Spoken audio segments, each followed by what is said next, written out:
Alrighty, here we are. The collab is pretty much done. I put on some of the final touches to this, and I'm super happy that we are finally getting this out, which is going to be super sick. So I'm going to export this in a second, but I still need to pull chat up. So hold on one second. No, what happened? Bruh. What happened? There we go. Bruh. What happened? All right. Let me see here. We're just going to pause that and leave that there. That's probably the easiest thing to do, is to just leave that up. But yeah, let's make sure that we're on live chat. And yeah, there we go. So I think that I'm going to bounce this out in real time, and then we will take a listen to it.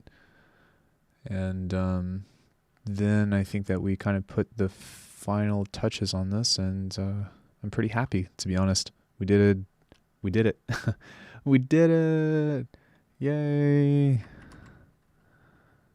All right. Well, I got everybody in here, so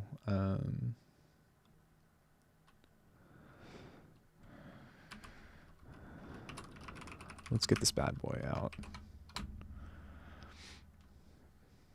Cool. So we're going to listen to this in real time, and we'll enjoy this together. I don't know who's in here or whatever. Doesn't really matter. But I'm just super happy and elated to finally get this Discord collab out. I'll be uploading this as an actual video, and I'll be talking about the journey about it and stuff and how it almost did not come together. But pretty exciting. And yeah, let's go ahead and do that.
We did it.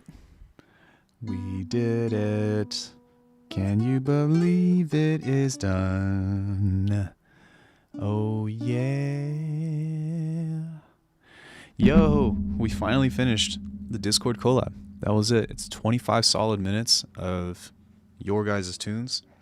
I really want to give out a big thanks to everybody for submitting and being patient. Oh, and I'm actually really happy that the audio didn't cut out during that playthrough. So that's super dope. I hope that everybody gets their moment when I upload this actual tune to the YouTube channel as opposed to the stream. But yeah, like this couldn't have been done without you guys. So if you're here and you submitted, or even if you're just hanging out and supporting the channel in that way, like thank you all so much. This is just kind of one of those ways to celebrate kind of all the progress that we've had on this particular journey, right? There's one more thing I feel like asking. You said you're a martial arts teacher. Yeah, I teach a little, or I did teach the martial arts. Man, what a journey this has been. This almost, like, I'm not going to say that it almost didn't happen, but it got postponed pretty long because I had like a complete data loss on whatever I was working on. And so finally I just kind of was able to sit down and just make a cool little thing to put together. And then finally we kind of did it. And the cool thing is that it worked out. Like, it's not the most perfect thing, but for the most part, aside from having to do just a couple of transitions and then getting, like, trying to get a consistent loudness or somewhat consistent loudness, like, it came together and everything flows decently well. There's a couple things that I'm kind of iffy about, but for the most part, almost everybody followed the rules and it turned out to be something that was pretty special. So thank you all. I really appreciate you guys doing this submission, and that's really freaking awesome that we kind of got this done. So yeah, let's go ahead and figure out what to do with this export now. Don't change that at all. So I'm going to hide chat for a sec. Actually, I'm not going to hide chat. I am just going to turn off the screen split for now and pull you guys over here. And let me see here. Alckemy's mega Discord collab. Yo, Zencaso, what's good, man? All right, I'm going to edit the metadata here. I'm going to put all the artists and stuff in here as well, or at least all the artists that I can think of. Name and extension, preview. Where would I do that? Not sure. Oh, I think I would do that on uploading to like SoundCloud or something. 335 megabytes. All right, let's go to soundcloud.com. And I think that I'm just going to put it there on my other channel, the actual Alckemy channel. So not .ALUCARD, but actual Alckemy. How do I sign out?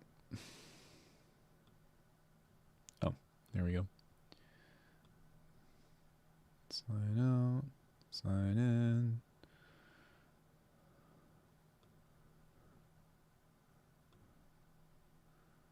I think this one is the Alckemy channel. There we go. Sweet. All right, let's go ahead and upload this. And did we possibly break a record? I don't know. Did we? Most producers in one collab thingy? We had 25 submissions, so I'm not really sure. I wish that we had some kind of artwork. Can anybody put some art up for this?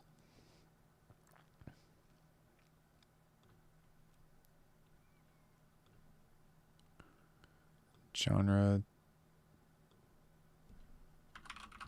Country. All right, let's go through this list and see. Thank you to everyone in the YouTube channel. Could you come up with like a quick and easy, dirty, like alchemy circle or something? I'll give you credits in this. Credits. Been drawing some spacey cartoon stuff, but it's 16 by 9. I don't care. All right. I went first. Alckemy. ERN. Anything particular in mind? Yeah, just maybe like a alchemy circle or something would be fine.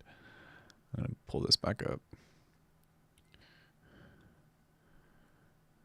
And then I'm going to go here.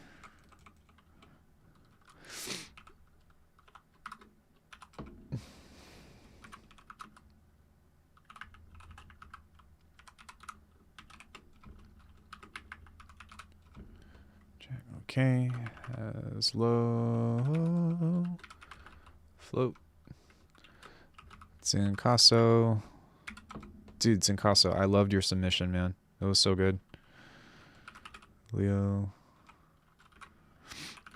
Bugman. Baby R USA.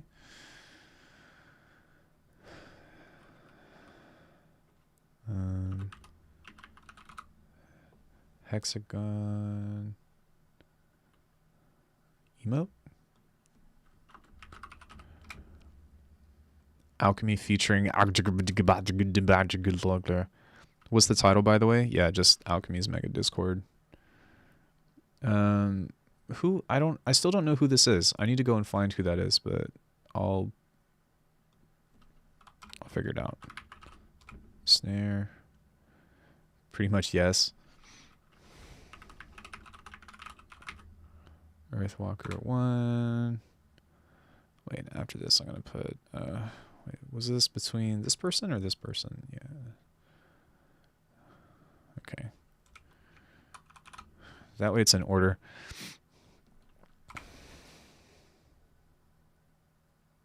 Earthwalker 1. Nitro and Len.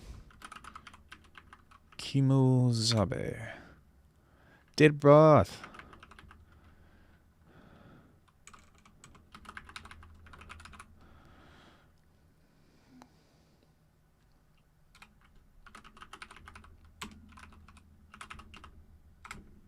Stultified. Azatec.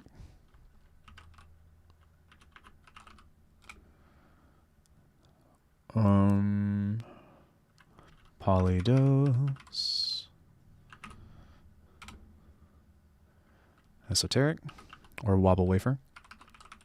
Yo, take care, man. Hopefully you're feeling better.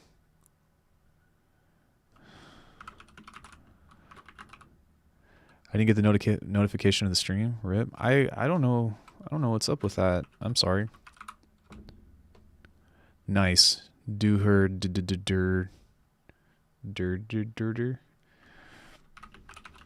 Heartwigs and 18 hands. That was a collab actually. These two guys collabed on the collab. And Greedo. I'll just do both.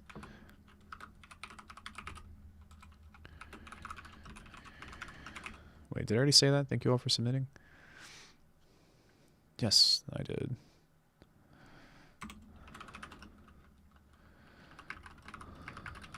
Amazing experience. It's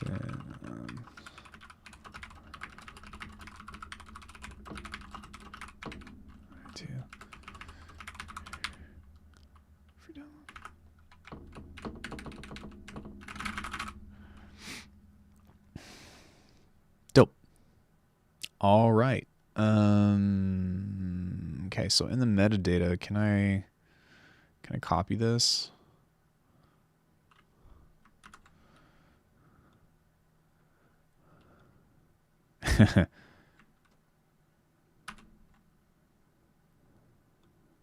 Let's see if I can get away with that. No, no, no. Okay. You don't have to put your name in the track title. Yeah, well, I'm titling it, damn it. All right, let's try that one more time.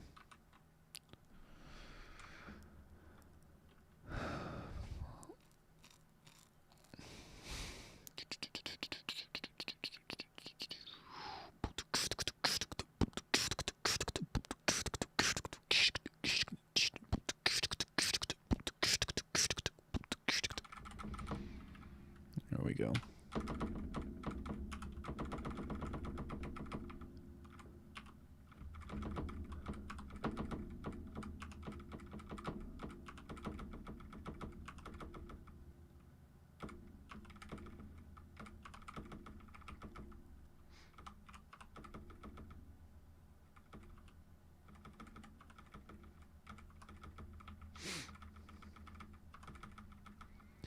Anyway, see you. How do I come? Well, this channel has lots of beatboxing in it.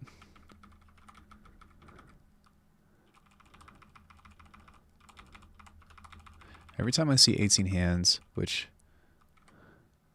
I know who that is. Whoa, whoa, whoa, whoa, whoa, whoa, whoa, whoa, whoa, whoa, whoa, whoa. Any new songs in the works? Broken Back inspiration? For me personally, no. I've kind of just been like going off in the deep end for sound design stuff. Whoa, what the heck?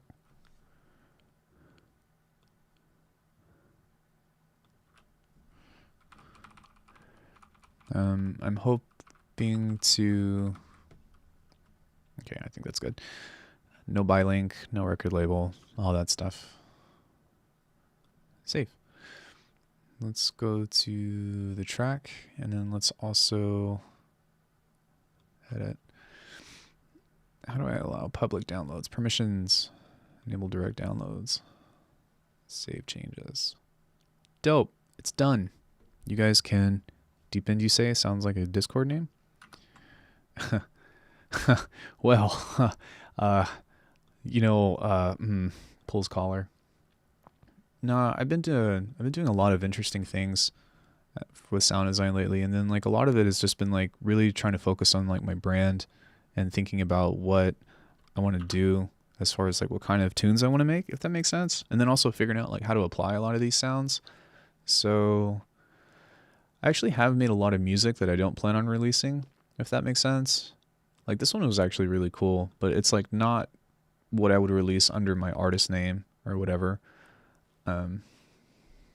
But I've kind of just been like having fun making videos for YouTube of like how to make these types of tunes.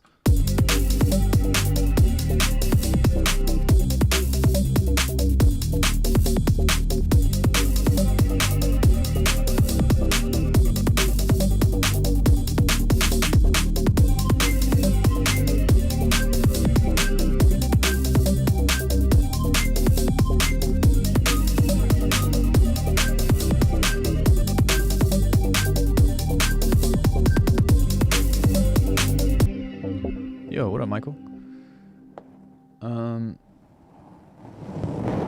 So yeah, just like making like regular or like other tunes of that nature is kind of like what I've been doing on every release, but I'm trying to find something that expresses what I love most about music. Yeah, that makes sense. What are some other things that I was working on? I made a bunch of meme stuff. Yeah, I finished this tune actually, and then I put it out for free because it's just like, I don't know if you watched the video on this one, but like I said, I've kind of just been making like a bunch of random stuff and like trying my hand at different types of music.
Yeah.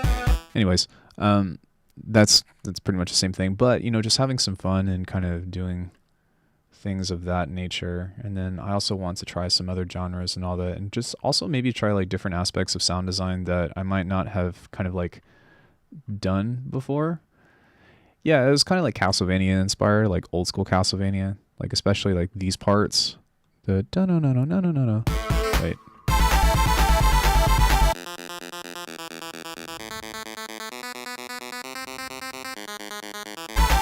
Right, all that like super harmonic minor type things.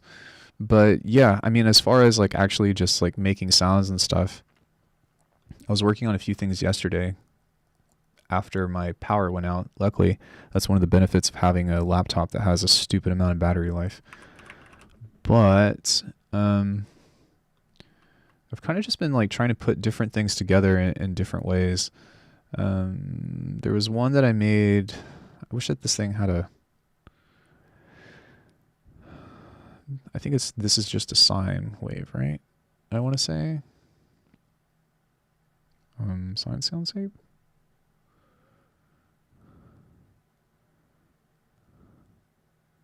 Hold on. I'll have to find it in the Finder. But was this it?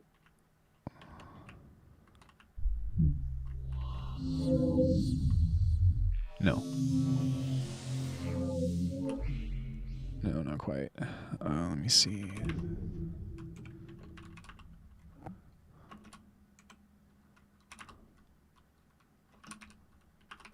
What? I hope that I saved that.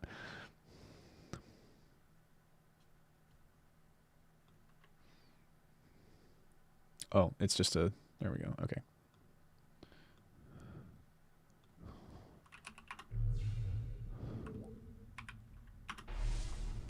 I'm not sure if it's this one or this one. I think it's this one. So yeah, I was kind of like just messing around with putting a bunch of different things together in that way. And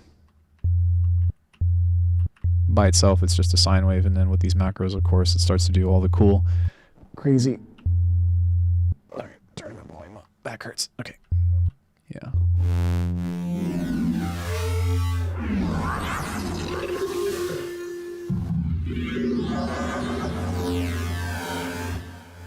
You know, the usual things that I do of that nature.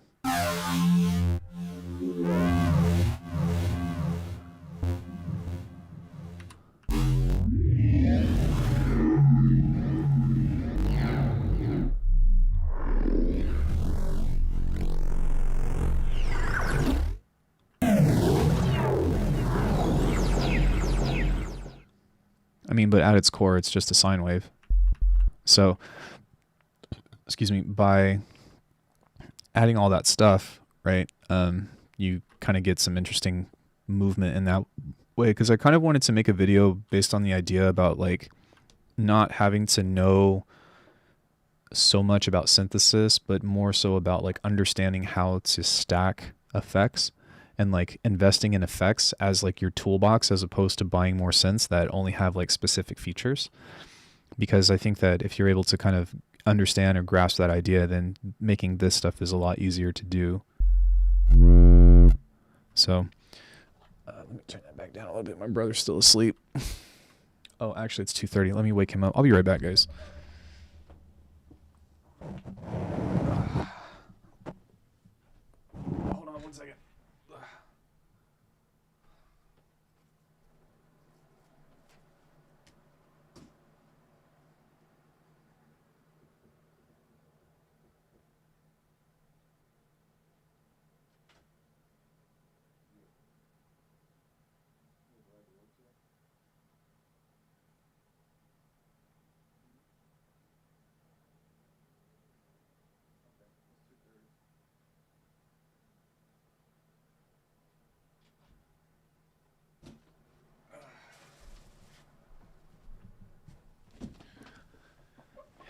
Yeah, I mean, that's kind of what I've always been a proponent of anyways, as opposed to being like, oh, buy this synth, oh, buy this synth. I mean, obviously, like Faceplant is so far as close to the end all be all as you can possibly get, for sound design anyways. But yeah, like all of this stuff is just a big giant effect rack. And by kind of sending things through this with this snap heap preset, then you end up getting some cool stuff. And like the cool thing about this in particular is that now that this rack exists, you know, you can change whatever the source sound is and get, you know, a bunch of different results that in theory have like limitless possibilities, right?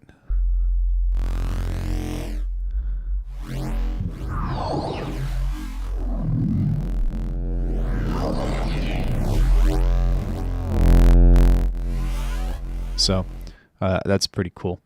The other thing that I was working on yesterday is I was working on a hat/percussive generator.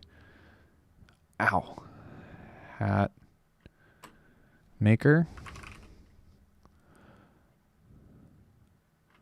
Oh, perk maker. Okay.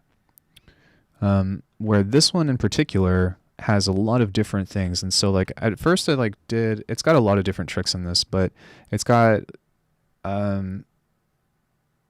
you can make anything from something that sounds kind of like a clock to a ride cymbal to a regular hi-hat or whatever. It's just a matter of messing with the macros up here. But this was to try to complete that kick and snare maker that I've been working on.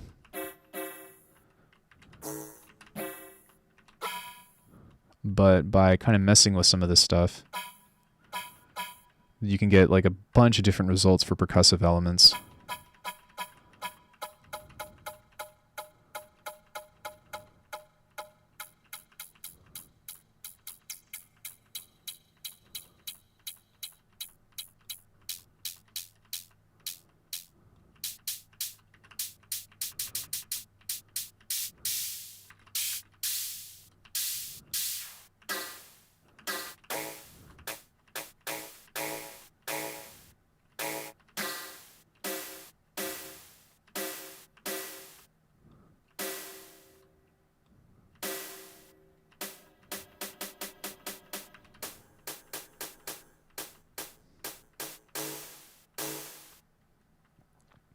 Yeah, pretty much. And that's kind of like, I've also done this with kicks and with kicks and snares as well.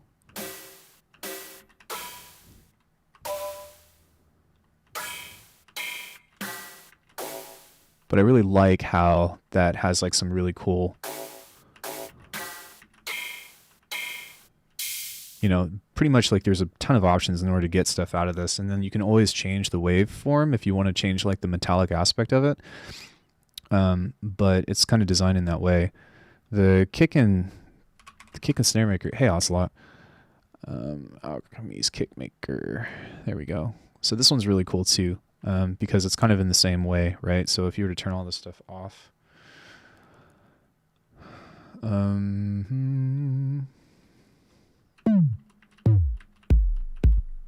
then you've got something like that. You can make it thick, give it some noise.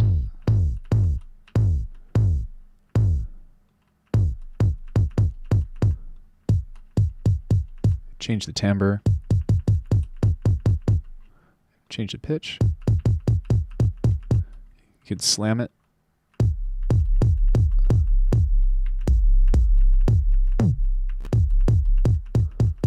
You can, there's also a sample in here that you can use. So like if you wanted to load your own sample of a kick or maybe some kind of like hat or something, then you can use that too. So really like you can make some crazy thick. There's your 808.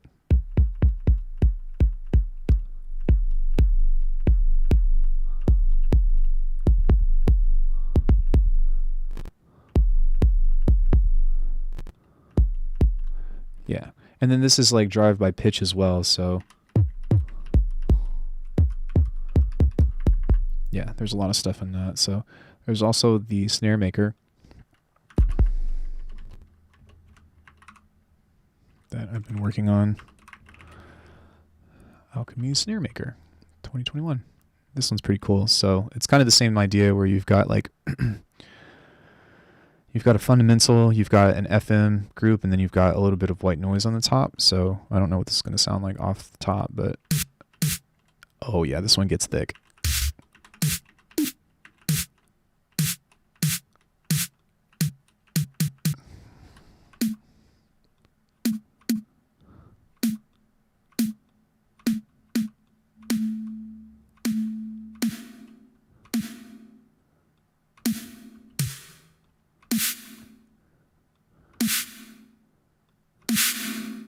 Yeah.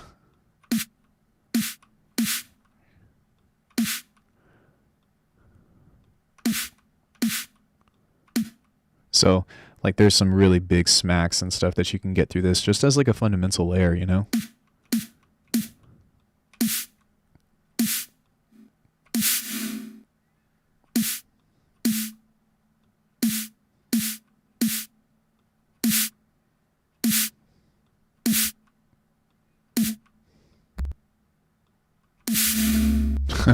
Nice.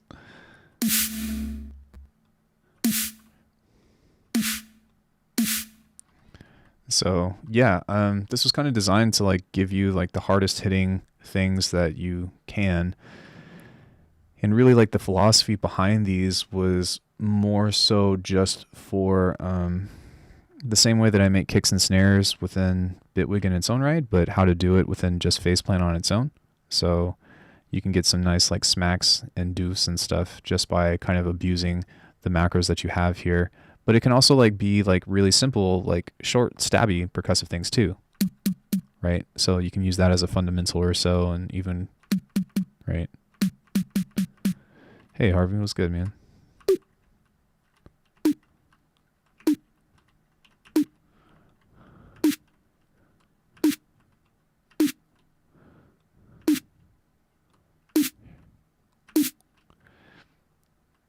Oh, you know, G, the same.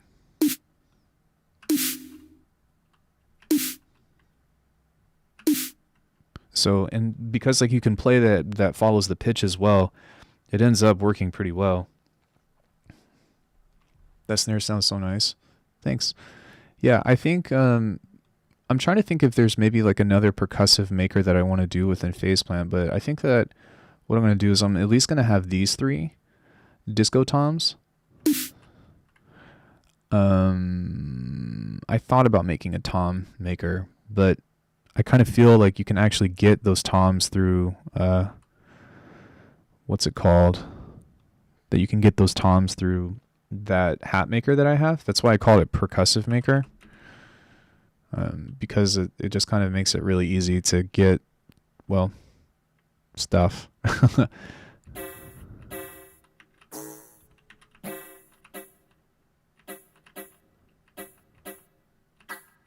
And then all you would have to do is instead of have like a crystal thing, you can go and make it over there. When you made it short, it kind of sounded like a tom for a sec. Yeah, you can also take off the noise and stuff. So like, I actually like that. You know, I like that people are seeing more than what people can kind of like. But can it make a crispy cowbell though? Yeah, dude, I think so. Hold on.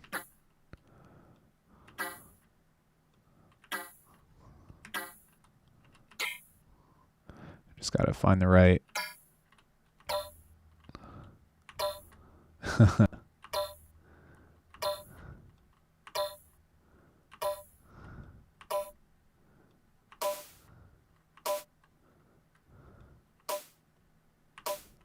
There's your cowbell.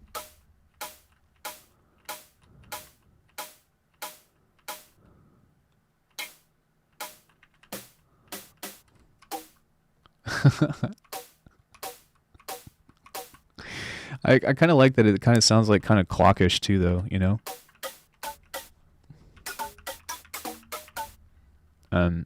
So, yeah, really this, in theory, like, you can always put a low pass filter on this too, in case if, like, you know what I mean, that stuff gets kind of annoying or whatever, but...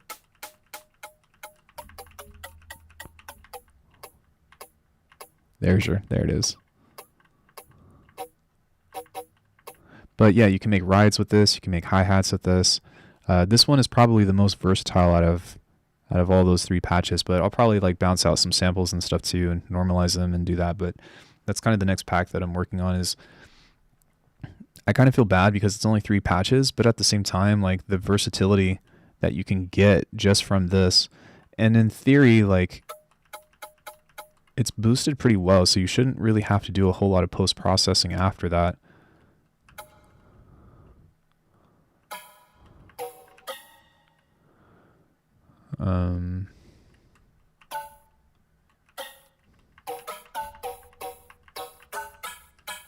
Is this patch delivery different? Yeah.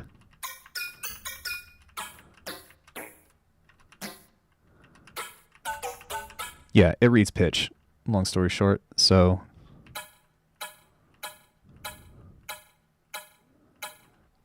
theoretically those 3 patches should make all the percussion sounds that would be needed.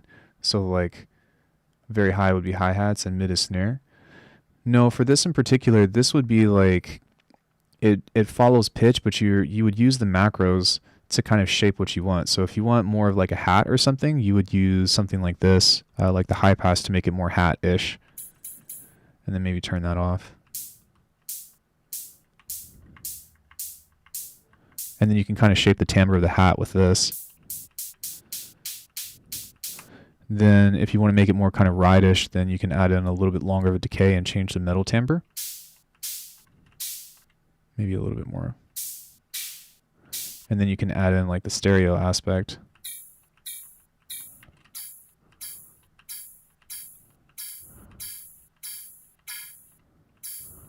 And kind of mix in between the metallic aspect and the noise to try to replicate like the metallic sound that you get from striking that.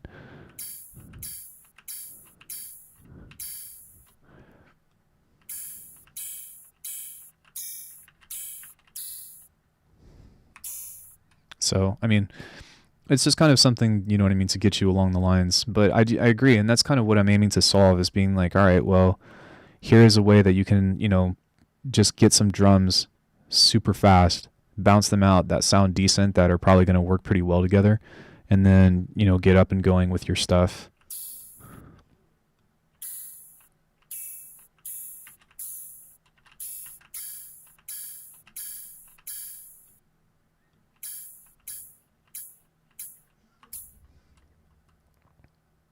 Are you aware that your sound's a little crunchy? I think that just started happening. Just clipping a little, but it's fine. Is it my voice that's clipping, or is it the sound that's clipping?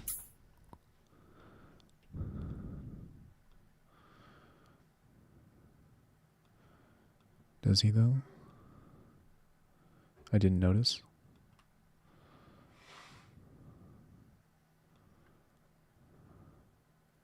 Oh, voice, not sound. Oh yeah, so I just need to adjust that. Hopefully that's a little bit better. Yeah, so we've got those 3 patches, and then I'll probably, like I said, bounce out a bunch of different stuff that I think sounds good, and then there'll be that. But aside from that, and then doing those odd things, there was something else that I was messing with too that I wanted to talk about. It might be this one. Let me see.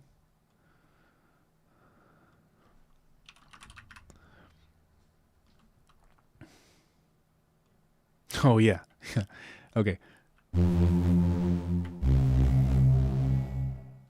So if you play chords with this, then it's gonna break, but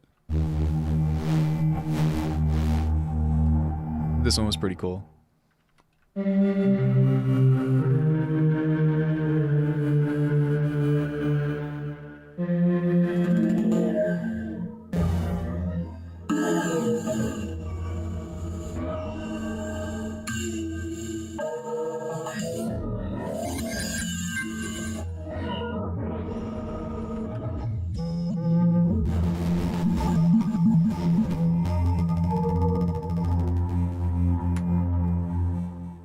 Yeah, that one was pretty sick.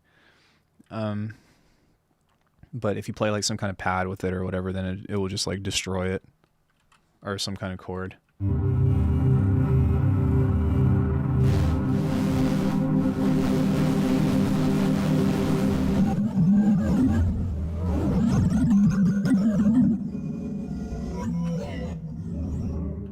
But you can get some pretty interesting things through that. What was the other thing that I did?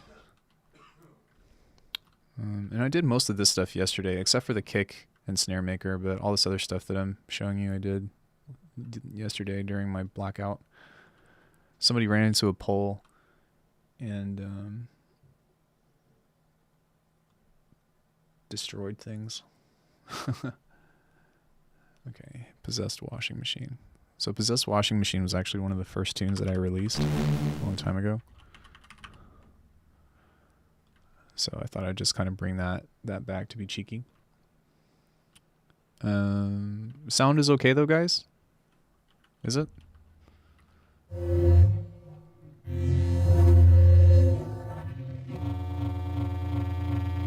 So I made this like cool kind of like RM drone thing that I thought sounded interesting.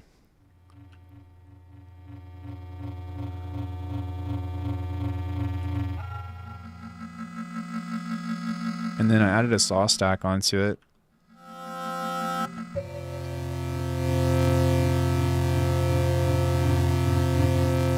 And then started doing some filter and then multi-pass stuff to make it sound cool.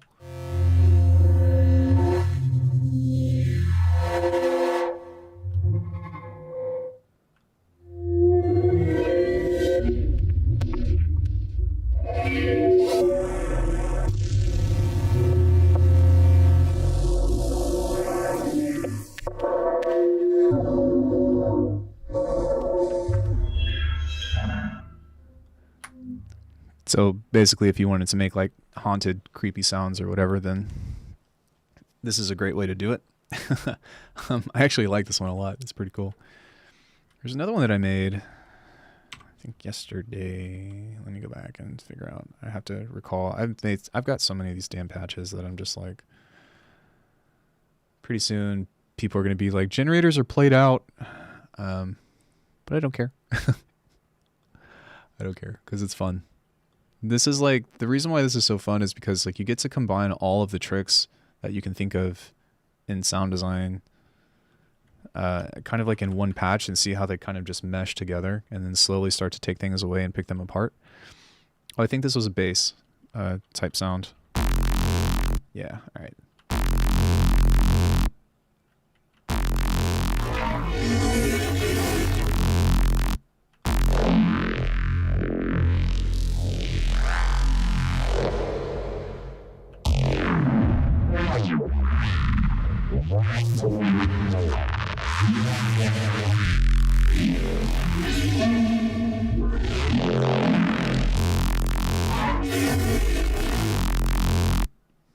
Yeah, pretty sick.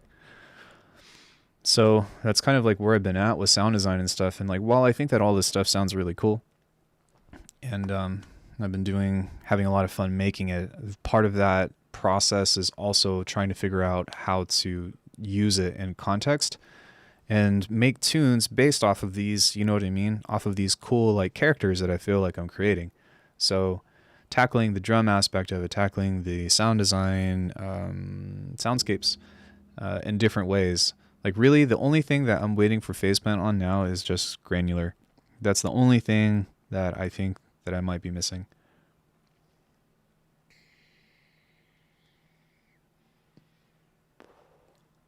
And I do have a granular synth in Bitwig, and to be fair, it's really freaking good. But as far as like putting out more patches and all that stuff, like I really want free reign to just be like, all right, here, I'm going to make this sound and then I'm going to throw it back in a granular pool. And then I'm going to,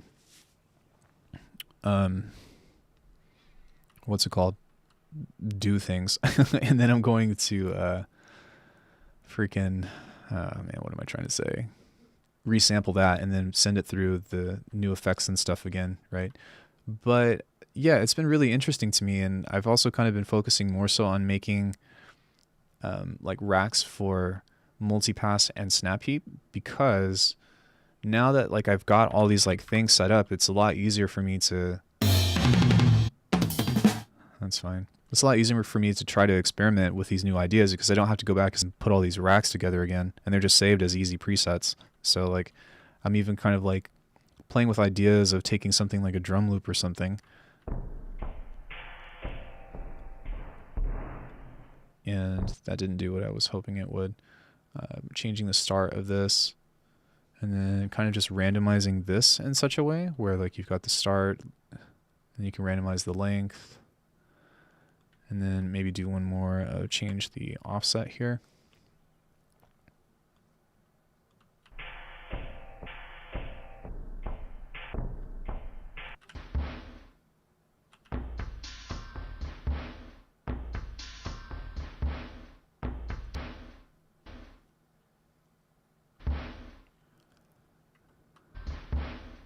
Yeah, that would be absolutely nuts.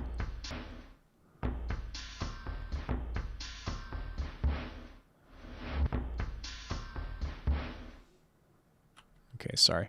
I'm picking a spot in which to make sure that doesn't go through. So yeah, like putting something like this, right, can be kind of interesting.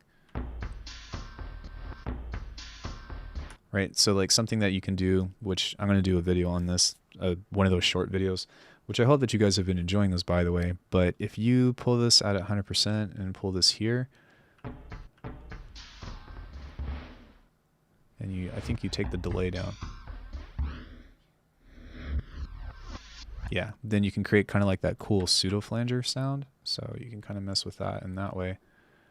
I like shorts. Yeah, they're pretty comfortable, aren't they? But then you go into something super easy like multipass, right? You just go to some of these things that I pulled up. And I've kind of already like shown the appeal of this through the turn-in pack that I put out a few weeks ago, but even still, where was it? Hot mess. There you go. Right, so kind of having something like there on the master mix. And then maybe having this one, because this is kind of, I think this also has another instance of snap heap in it, I want to say. Yeah. Okay. So macroing those two together even, right? With just a drum loop. Let me throw a limiter on this.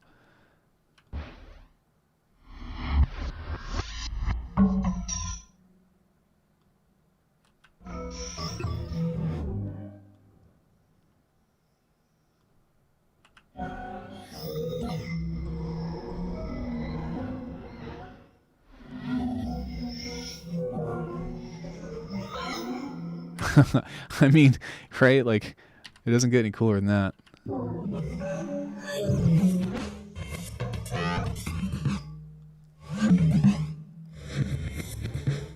But then, like, if you have a decent computer or something, you do this again, and you pull up a different one, like Creature, and you set this one to maybe the same macro, like this.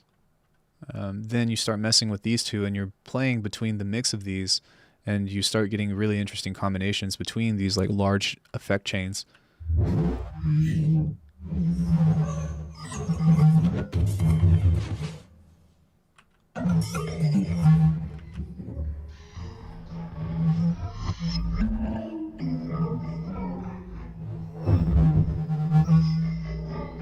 And then it's like, okay, well, I want to use something different. So instead, you can pull that off and then pull up something like, not that.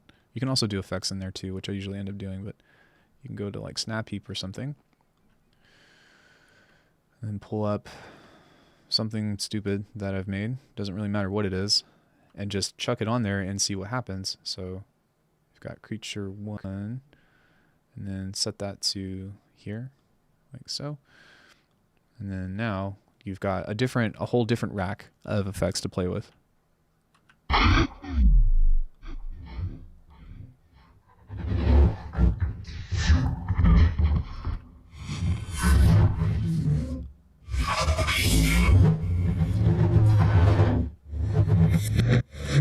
Which is pretty cool. But that's like not it. Like the other thing that's really sick too is that because we at least have the ability to have samples in here, that means that we can also like introduce like interesting ideas of ring modulation and phase modulation or FM or whatever to this as well. So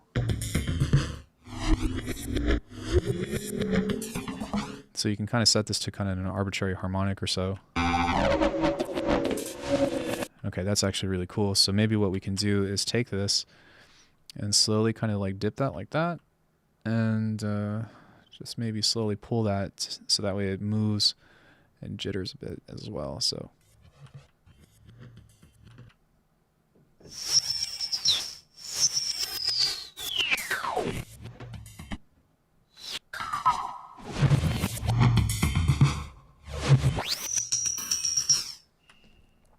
And then what we can do is we can duplicate this and just maybe use like a regular sine wave or maybe a square wave or so, and then start to apply FM to this and change that up.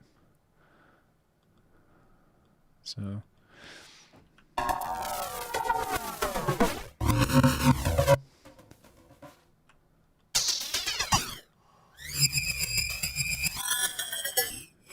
and then you can kind of just let these go crazy in some way or another and see what happens. And then once you start messing with that, because you can do that, like we haven't even added any distortion on this or anything, but that's always a possibility. So you can kind of add that. And then you start messing with these macros again, and suddenly you just get like some crazy shit.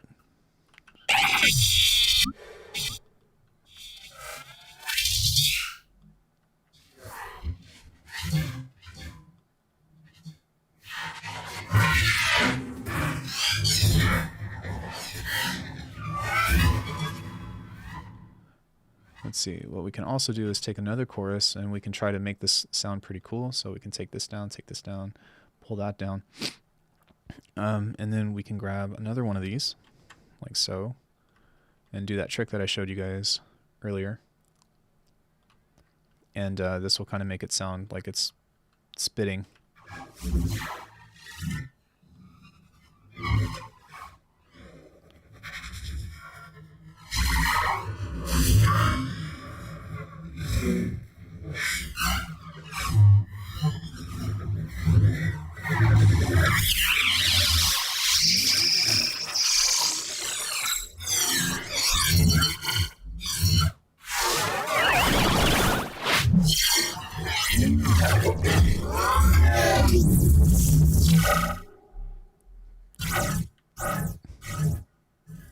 And yeah, so it makes like patch building really easy if you kind of do the legwork to put those effects together in such a way. And that's just, like I said, that's kind of where my mindset has been with making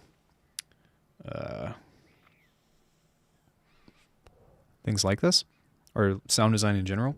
I've also been like trying to focus on doing a lot of bells, just because I don't have any, haven't made any bells in particular. I've done a few, and I started getting better at them. First bell, simple bell. There was another one that I had on here. Maybe first bell. FM reverse bell. Awesome halftime pluck. I don't know when this was made. It's probably this one.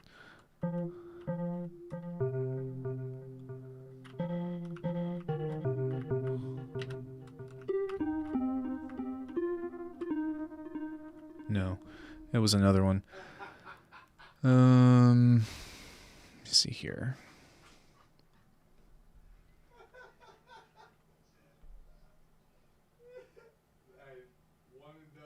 Simply square burrows. Oh, maybe not. Maybe what I did was I took that bell in particular and then added more of those things like multipass and stuff on top of it. Perk maker. So yeah, that's kind of where I've been at for sound design and stuff. Does anybody have any questions on anything?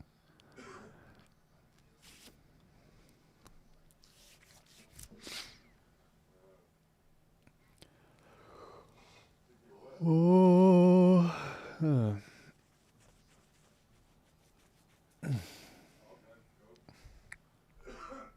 No questions? Anything that they would like to see?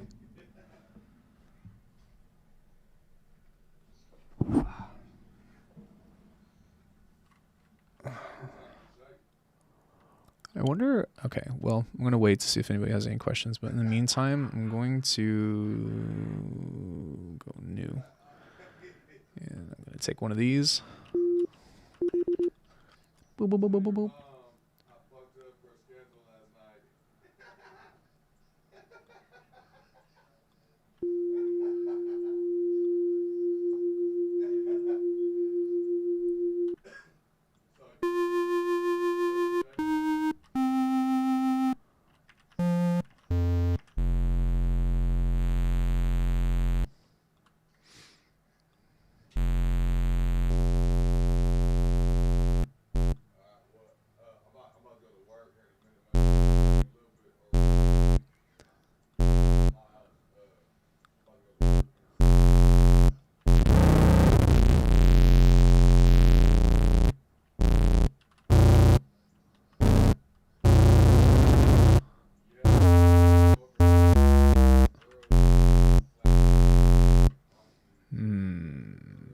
this one.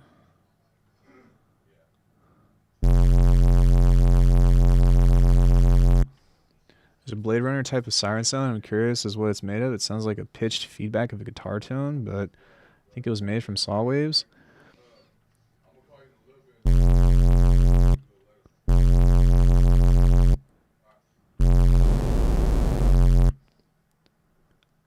Hypnocurrency at 20-second mark. Hold on.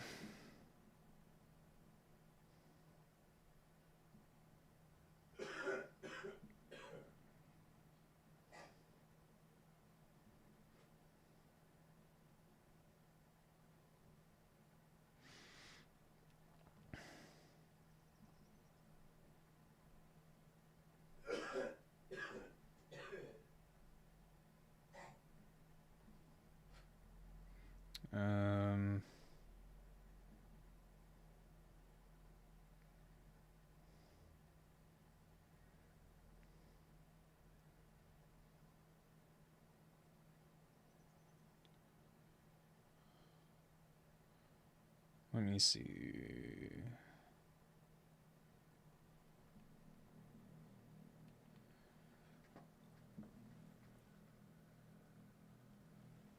Oh, thanks, Evan. Yeah, I'm pulling it up on my phone.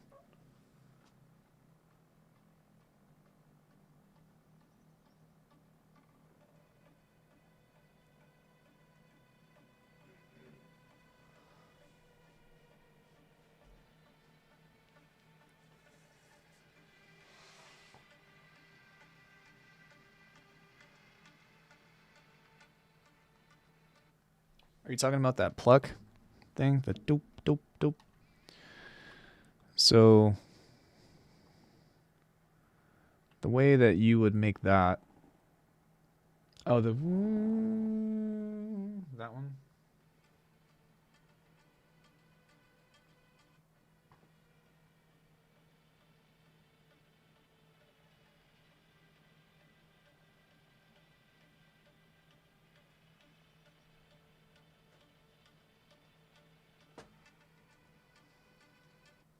Okay. So the way that you would do that is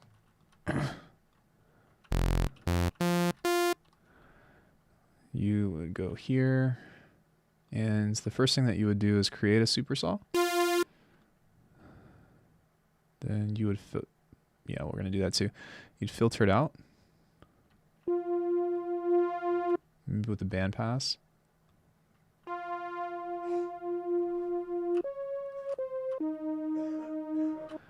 Then maybe you would even add just a little bit of note to this.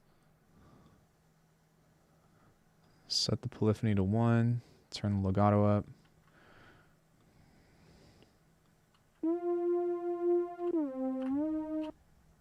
%% reverb.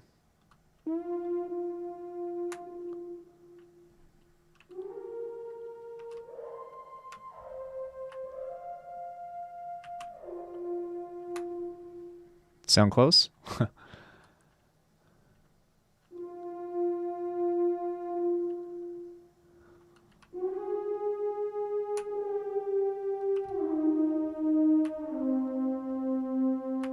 And then what I would do is obviously like EQ it or something, but yeah, the trick to it is the glide, and then also the band pass, but you kind of want it to follow just a little bit with that placement, so that way it will move. But with that supersaw, like the key frequency range are the mid-highs. Sorry, mids, mid-highs. Figured it'd be something like that. I thought I might have some feedback distortion or some sort, like from a pedal. Well, it can, and you can create that. You can do that from pushing the resonance higher, so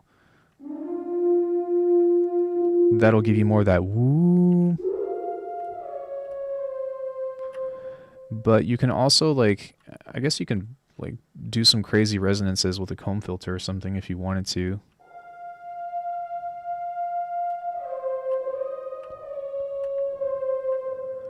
And then maybe what you can also do is just same thing with the note, just a bit, and then set the stereo to be on.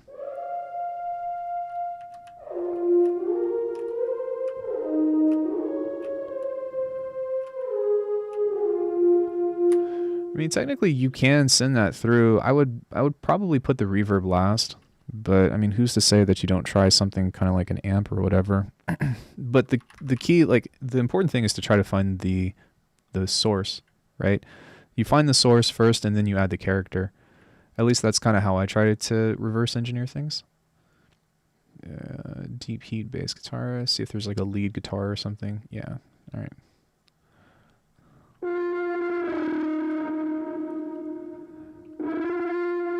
Yeah, like that's a little overkill, but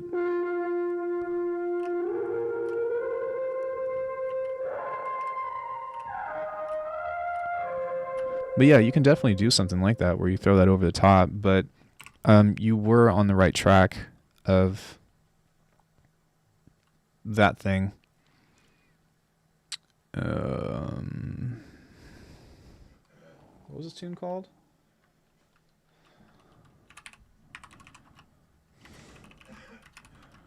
Currency lead.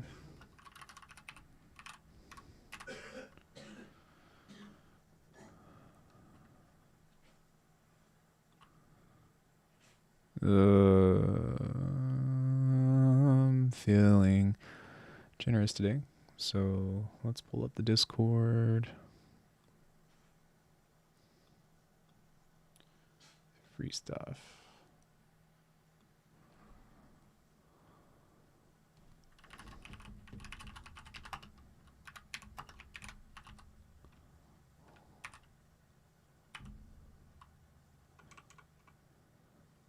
Did you change your name on Discord?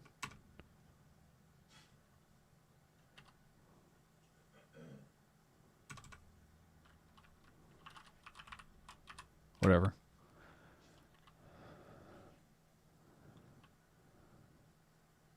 No? Ugh. Did you leave my...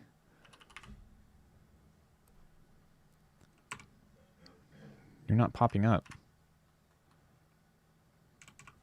Yeah, look, your name's not popping up. It's not me.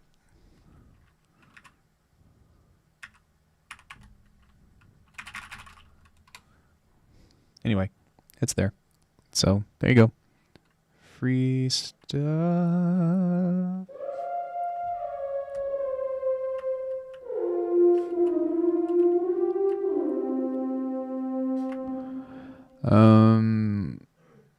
Yeah, and that mix in particular, I'm pretty sure that it's at 100% reverb because of the way that it sounds so washed out. But I guess if you wanted to use this more of like a direct lead, then you just pull back on the reverb bit.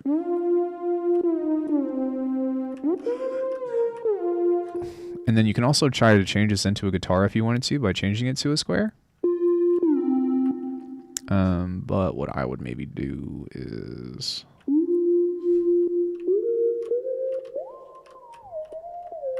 probably would make this... I would change a few things about this.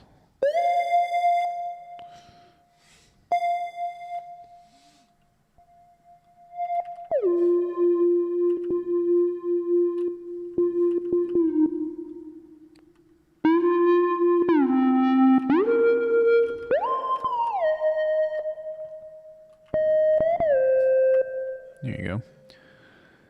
And then you can add some saturator to that. Yikes. You can grab an envelope, set the attack really long. Nobody asked for this, but I'm just doing it anyway. Oh, wait. What I meant to do was this. LFO. Maybe like that much. And then we'll add that envelope. Set that there.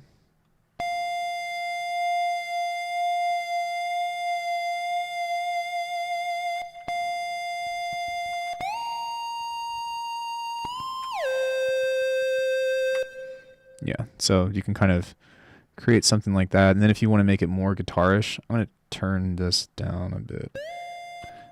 But you can sync it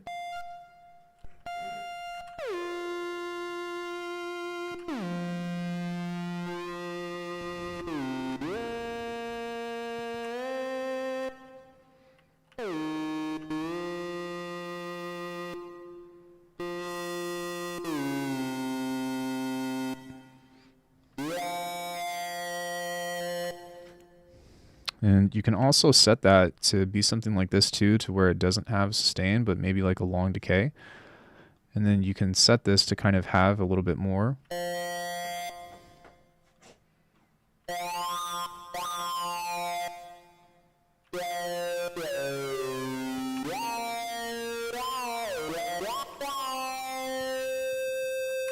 Yeah, so you can kind of change that into something that's pretty easy to work with if you like those kind of classic, like retro leads that somewhat resemble a guitar but not quite.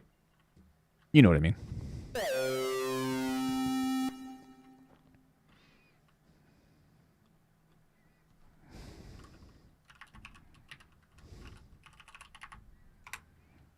Foul guitar.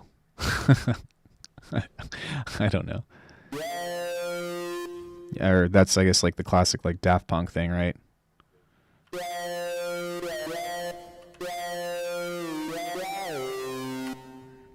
I don't think that that's in the right key, but same sentiment.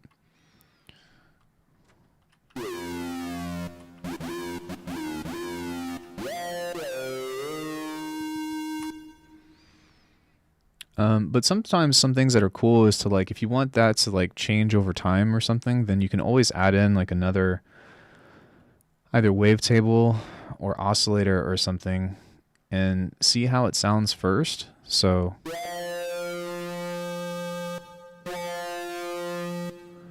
maybe something.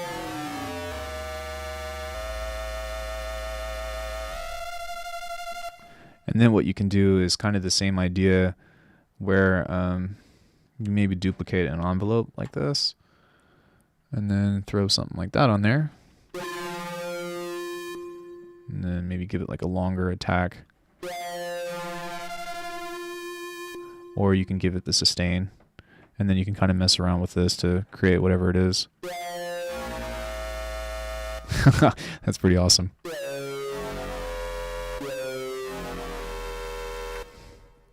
But that's a cool way that you can end up getting some really interesting movement from that. And you can even like do this with like FM as well. So I've been having a lot of fun combining AM and FM together just because you get some really crazy shit.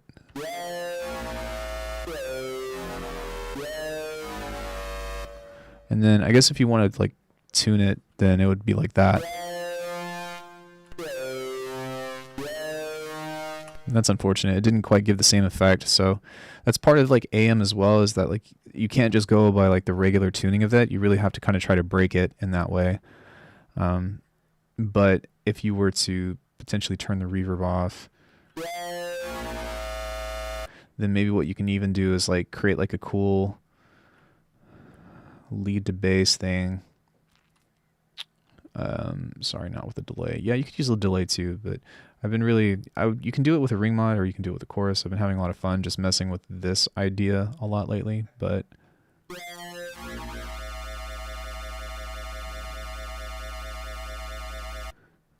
you can kind of create a laser type sound like that. Probably 3 taps is cooler, but maybe if we put that there. There you go. That's fucking sick. But I wonder what would happen if you did this by -9 instead. Yeah, I think with the 9 thing is a little bit cooler.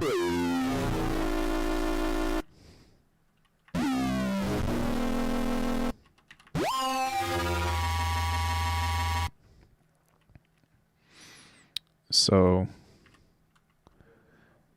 yeah. I think like the key to making this kind of stuff is to have like LFOs and envelopes activate over time as opposed to them just being on. And that's one of the coolest things about using this in particular, is that like you can set one to trigger another over time, so the sound keeps on evolving, right? Well, I guess like you can make things trigger within the allotted time of how much attack you have. And then also you can make it trigger something else based off of the sustain and stuff. But you know, there's so many things that you can do to make it to make the sound evolve in that way. And kind of like by all the things that I've been doing that I've shown you earlier in the stream, it's like I said before, it's kind of fun to backtrack a bit and like do all the crazy stuff first. But now that you kind of see how things work in that way, you can kind of pull back and do something a little bit more purposeful, right? Like any of this stuff could also be like multi-stage envelopes and stuff, which would give you more time, arguably. Or you can set it by LFO or, you know, whatever. But there's a lot of cool things that allow you to kind of explore in that way.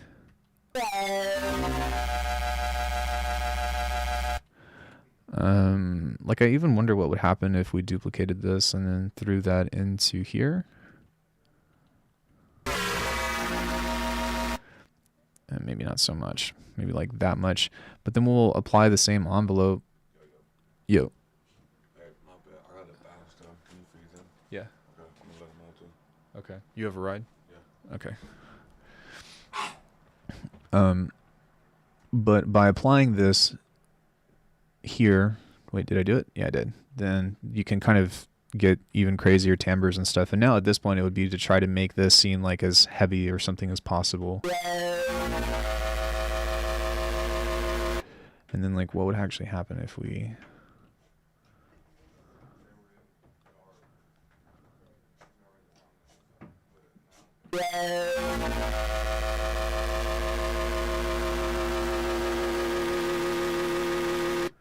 Yeah. Maybe not with that one, but with this one? Wait, this one. Oh no, that one's got too much sustain on it, but you get the idea. So sometimes by doing stuff in that way, right, you just never really know what you're going to get. You can also trigger like some actual like really short delays in this way too to make it more metallic if you wanted to.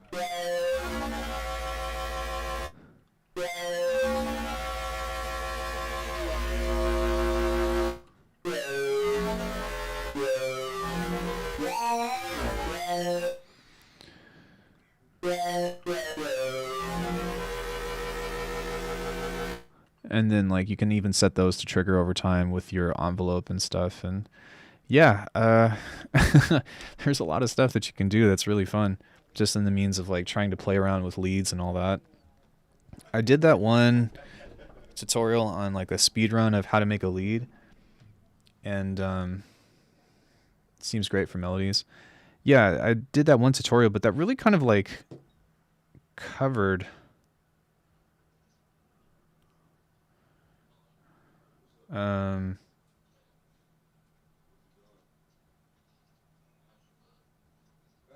book deal?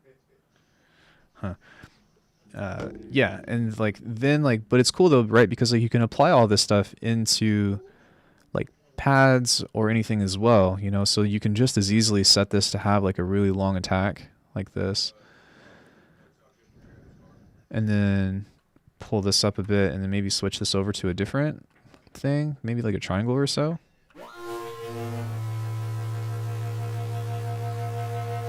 That's pretty cool.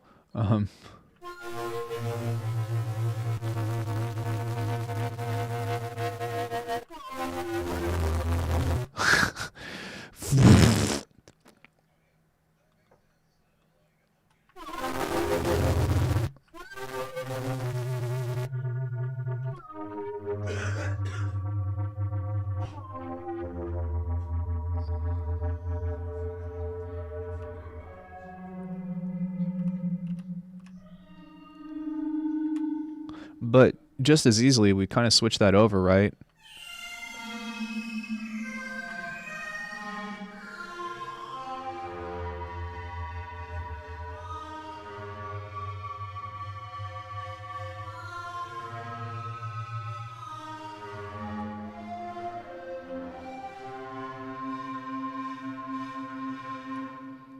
Meow.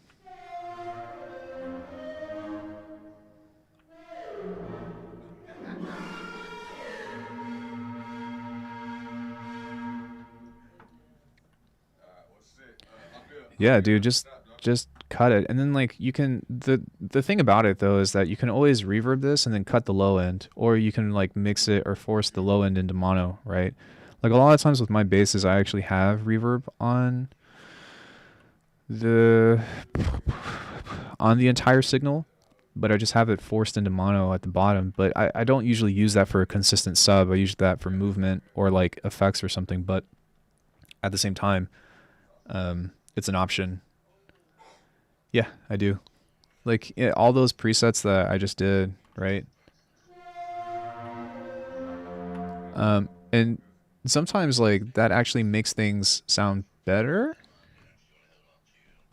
So like if you look right here, usually the last thing that I have on the chain, wait, what is this?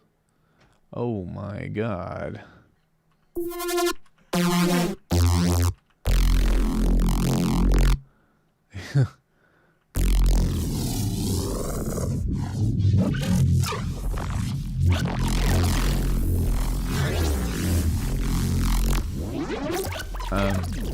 But even still, you'll see that I always keep that low end in mono, no matter what that's doing. An essential part of that lead was the sync modulation on the square.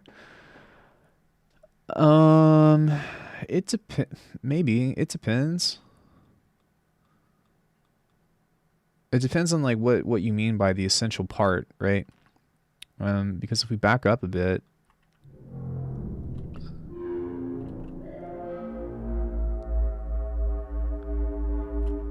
like that sounds really freaking cool.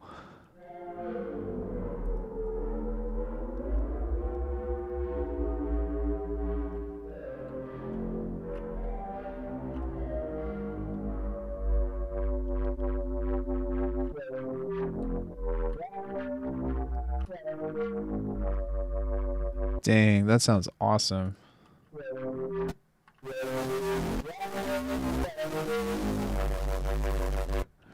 Yeah, so a few things. Yeah, it's that's Super Metroid right there.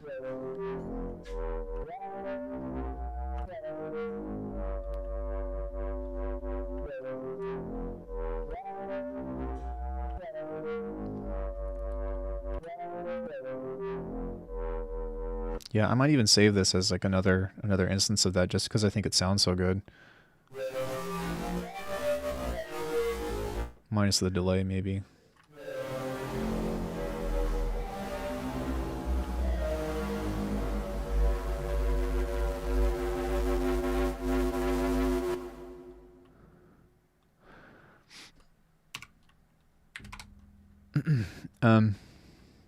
Yeah, so for this in particular, let's say like you didn't have the FM and RM and stuff, part of it is the sync, but a lot of it's the envelope, so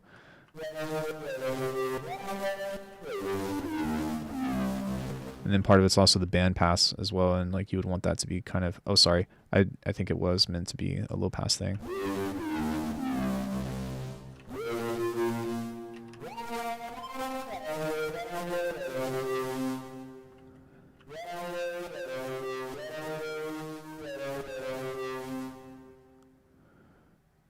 But I'm not really sure why the sustain should be all the way up, so why is that?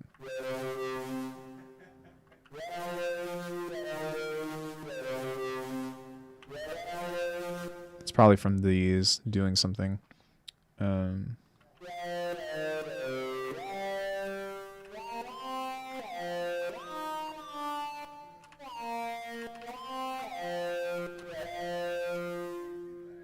But the other thing too, which is not doing, or which it's not doing right now, is also the vibrato. Hi, Hartwig.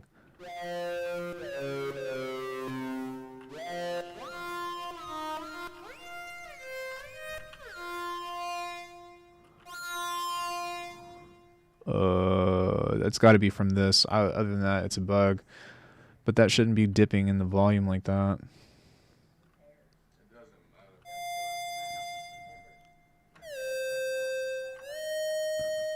Yeah, so by triggering the envelope, you get that little bit of vibrato there. And like you can always map this to a macro as well if you don't, like if you want more control over it. But like it just kind of comes down to the combination of like what suits your needs, right?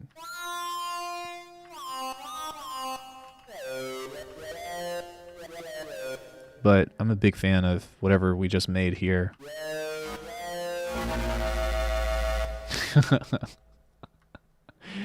That's just so cool. that's just one of those things that like I think if you set to the right time, you know, then that could be like a really cool like call and response in that way, because you'd be like, well, yeah, pretty much. But the chorus aspect of that, man, like this thing in particular is just like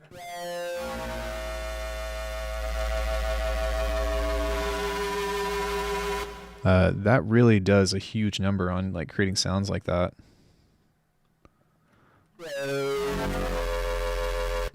But that, yeah, I really like that sound.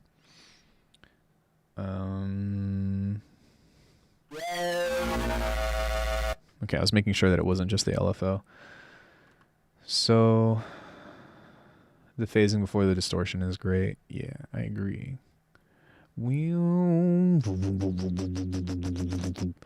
Yeah, so I mean, really like just messing around with all the things that you can do in this and really trying to like go back and see if there's anything that I've overlooked. Like something that I need to mess around with more is the phase distortion.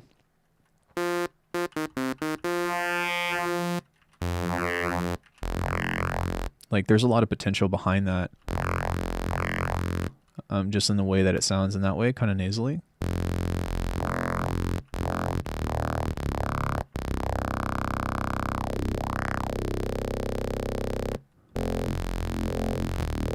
So like changing something like that, like this would kind of almost give you like a modern talking feel, right?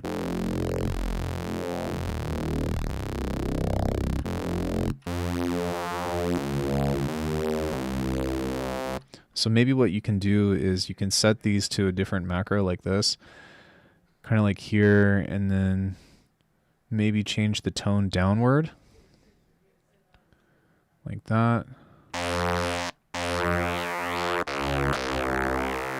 Oh, that sounds like that lead from Lava Powerhouse.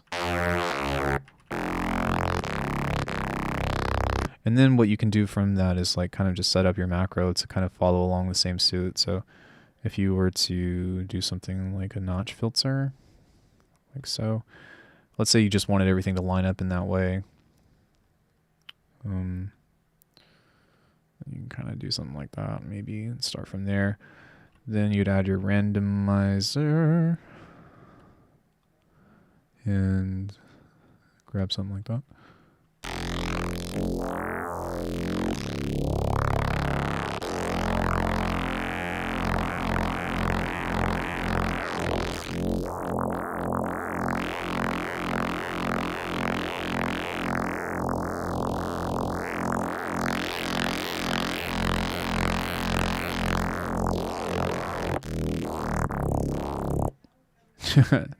nice toots there.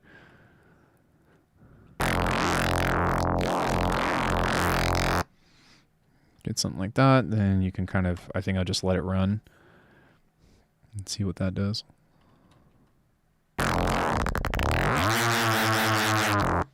Okay, and then you can kind of like mess with this a bit and try to find some sweet spots, because that's kind of a little bit overkill, so.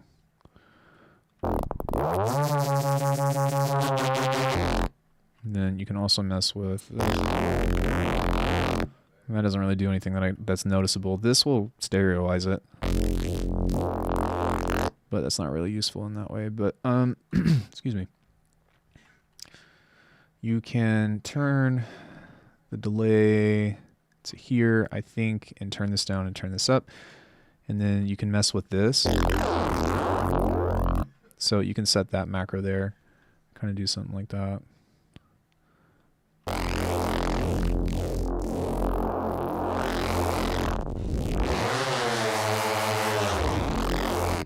And then you can set this to a note like this.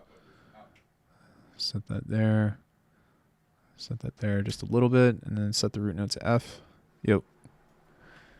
You up? You good? Yeah, you. Yeah, I'll feed them when I'm done streaming. Alright, cool. Okay, Okay. So yeah, now that you've got that,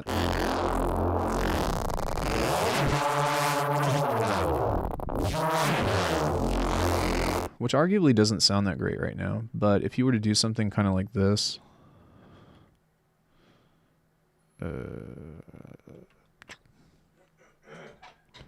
where you filter that out. And then we were talking about that reverb trick even on the sub, right? So I'm kind of going a little bit faster and skipping some steps that I would normally do. But if you kind of come here and start from 0 and go like that, and then maybe change that one to be faster like that, then from this point, you'll get some interesting movement. I think I'm also going to set that one to be faster too. Let's add that limiter. Multipass. You want to make sure that the low end is in mono. Kind of like that. And then you can do your compression and all that shit.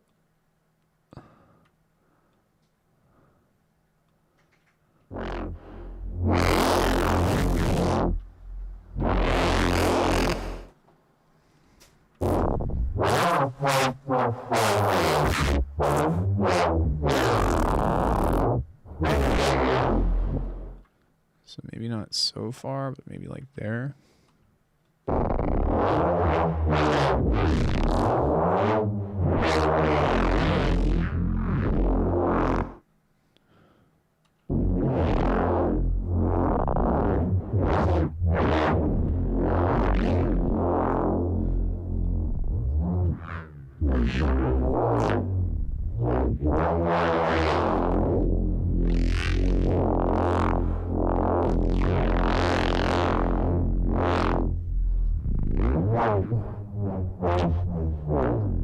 Sorry, zero crossing distortion. I don't know what that is.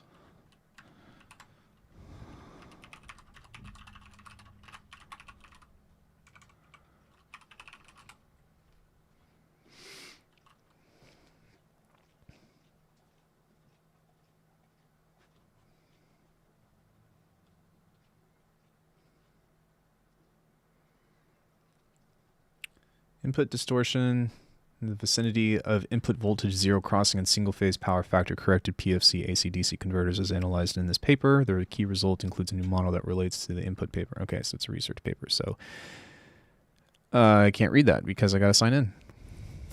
All right.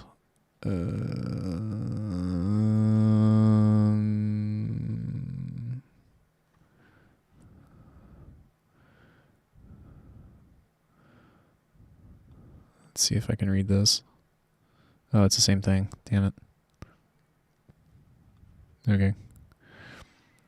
An alternating current, zero crossing, is the instantaneous point to which there's no voltage present. In the sine wave or other simple form, it normally occurs twice during each cycle. So, the point where the zero, so from systems, digital data, AC circuits. Okay, so I think that what it's doing is, what it's targeting is when, like, because you know how you got phase, right? And it has a cycle, and the zero crossing point is when it's on that medium line. And so what I think is happening, artifacts and instantaneous produces but will not produce. Yeah, okay, cool. Here we go. That makes things easier. Yeah, so the zero crossing is here, so there's some kind of distortion to this moment here, is what it seems like. Right.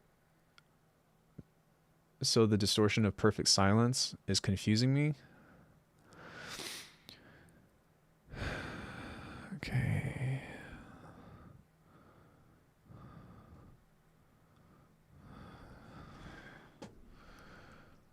How to... yeah, so there has to be some kind of means of distortion in that way that offsets the phase.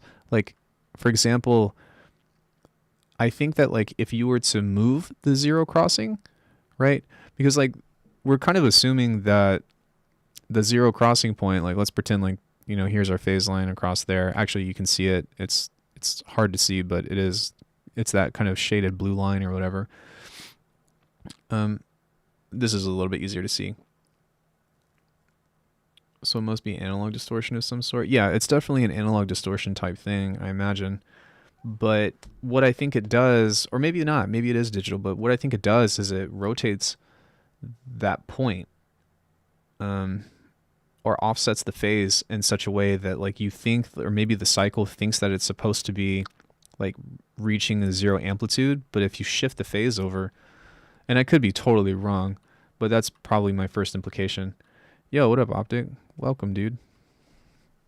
Optic just put out a new tune. If you guys get the chance, go listen to it. It's really good. Also, hello, Chex Mix.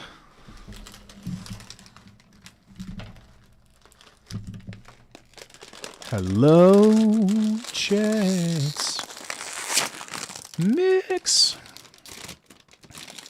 I need some salt in my life, and I'm not talking about being in a bad mood.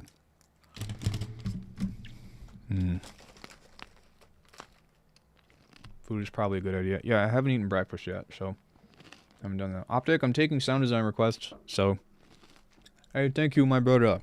Yeah, you're welcome. You're welcome. Spread the love. Spread thy love. So I reached out to Cam, by the way, Scorpio, because I know that you're pretty involved in this channel. I'm still trying to get him to read a book with me. Maybe like the Bernstein Bears or something.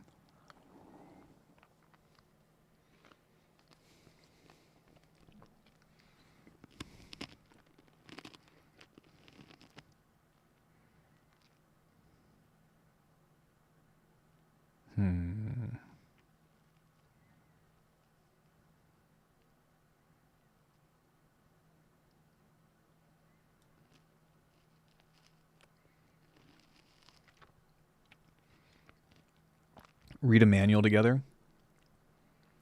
Would love to see some schlomscapes. Like make a soundscape. We can do that. You guys want to see me do a soundscape? You want to see me do it in Faceplant or Bitwig or what? I guess it would always be in Bitwig, but you know what I mean. Maybe some character design. You should rewind the stream because I was literally just talking about these drum presets that I made. I don't know if you were here when I made this because it was on stream, but this is going to be coming out in a pack pretty soon.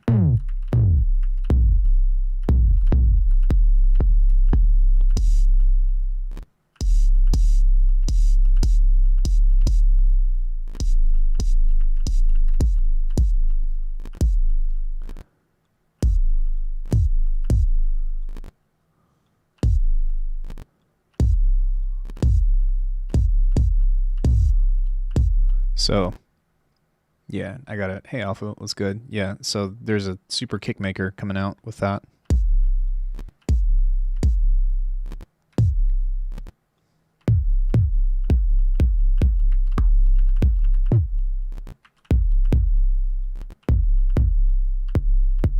Oops.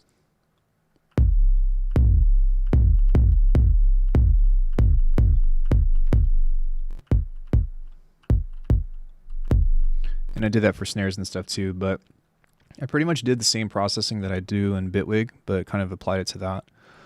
But yeah, let's talk about some schlonscapes. All right, let's go new. But yeah, I also did one for a snare and I did one for percussive means, but I didn't make that in today's stream, but that's coming out in a pack pretty soon. Make all the drums. Okay. So soundscapes, in general, I've been pretty much just starting with a sine wave, and then doing stuff like this.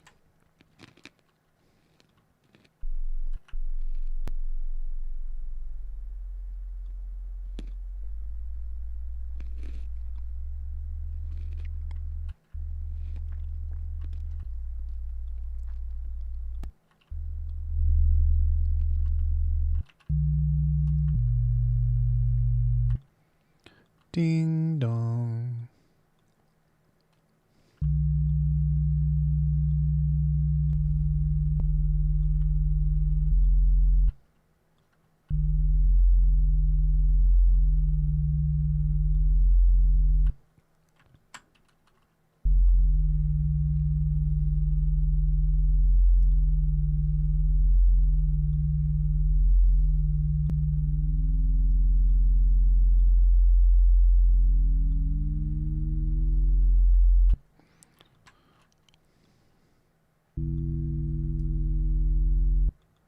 Oops, this one?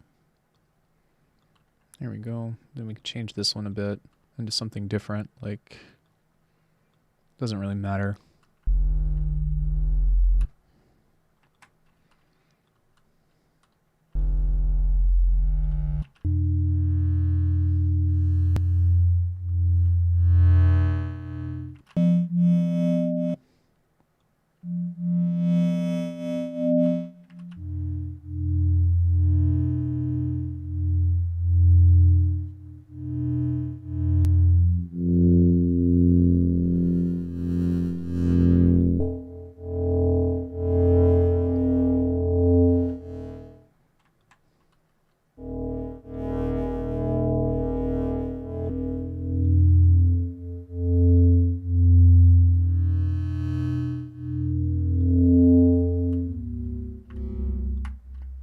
Okay, then from there, it's kind of just like free game to start doing stuff.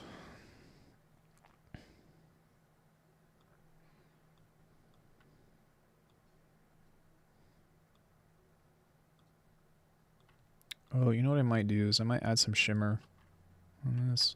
So I might pull that up just a bit and then grab another one of these.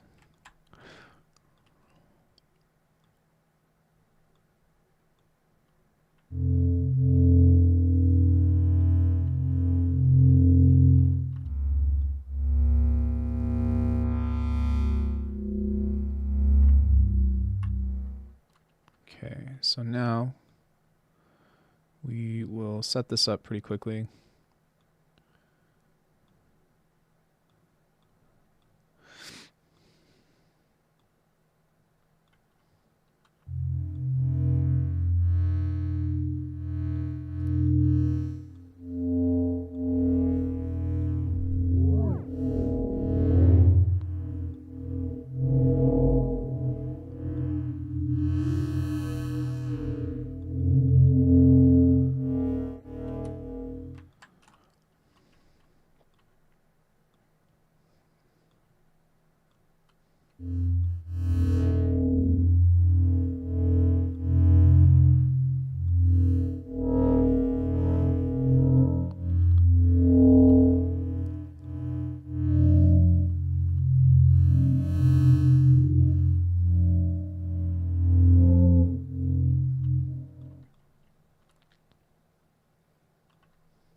We'll go here.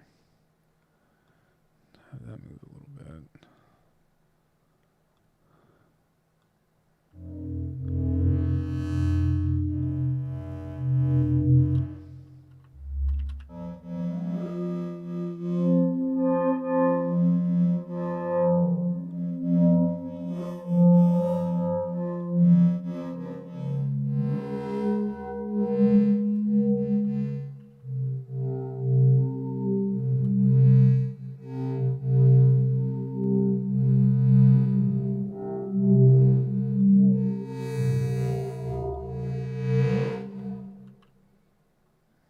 Let's go to slice EQ.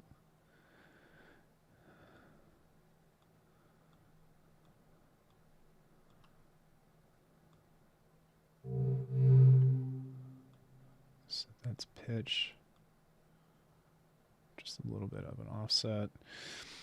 Then we'll duplicate that a couple times, and then we're going to have to compress this pretty hard because you're going to get some crazy shit.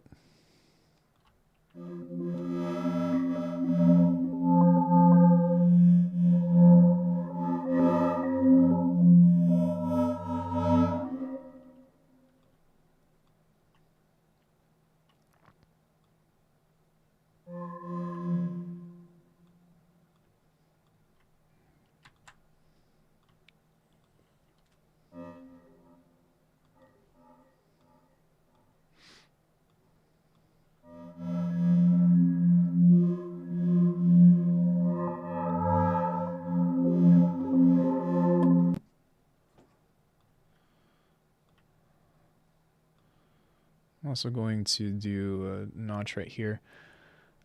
So one, like, actually, no, I'm not gonna do that because it's gonna make it too complicated. But one thing that you can do is like, if you need a different modulation source, then you can just map this to a macro and then use a randomizer outside of faceplant. That works totally fine. But this should be okay. Just maybe a little bit in the mid region here.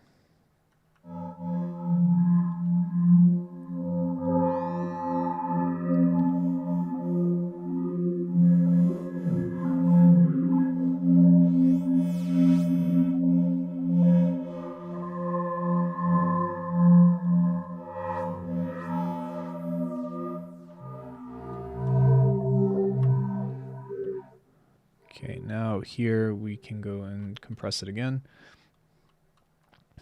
I like the dynamics much better.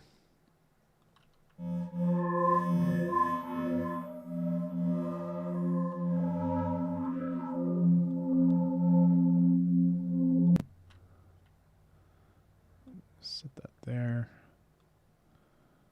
Maybe mess with that a bit too. I'm gonna pull that there, and then this was supposed to be, yeah, it's supposed to be in ping pong mode.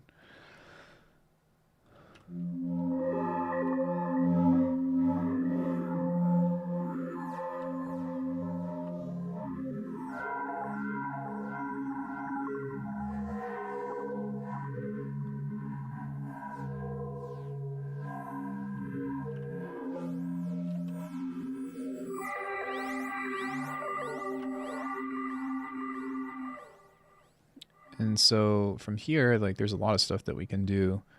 If we totally want to break this, then we can do a lot of like pitch regarding things. But I kind of want it to evolve over time as opposed to doing like crazy evolution things. So with the idea of this,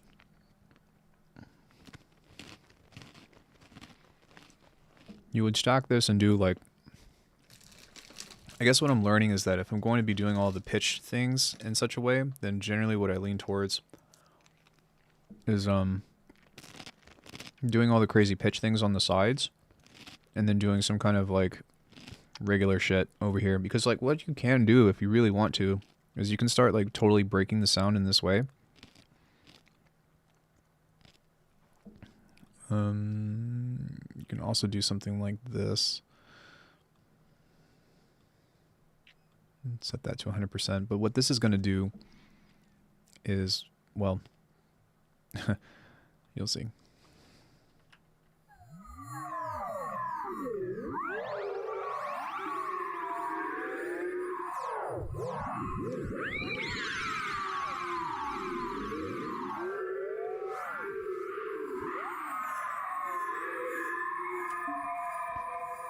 Which in some cases can be cool, right? Like for example, like that might even be kind of cool to place it on there. It's a shame that this doesn't have a dry wet mix, but that's fine.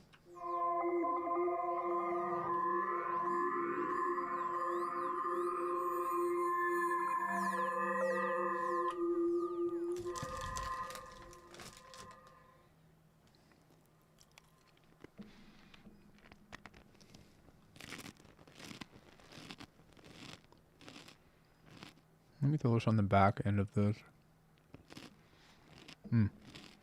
You can also abuse the hell out of a flanger, which is sometimes fun. So, set that there. Turn the rate down. Start here.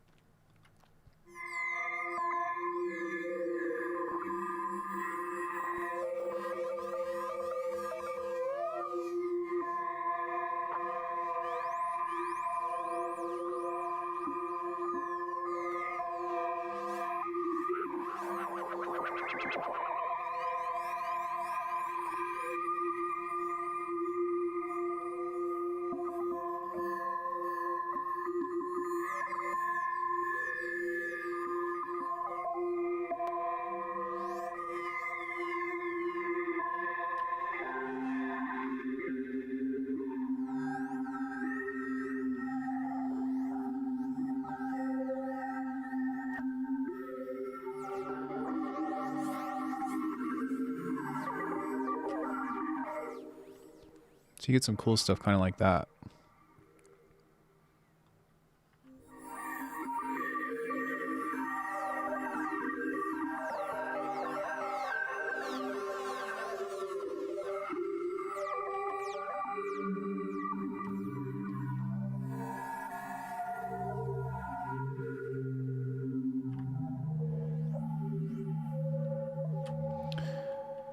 And then what you can do is pretty much just like do another one of these. So I'm going to take a quick shortcut and grab something called Death Bell, because this has just been fucking so cool on everything. Same idea, right? A bunch of delays and stuff. Now this is going to set to here. And like I said before, the thing to keep in mind is that what I've started doing, again, I think, oh, never mind. Yeah, this whole thing is fucked. Okay, I lied. I lied. Anyways, the middle signal is totally wrecked here for the pitching and stuff. Yeah. And then right here on this one, this is just a kind of mixing and matching between these with the mix being played here.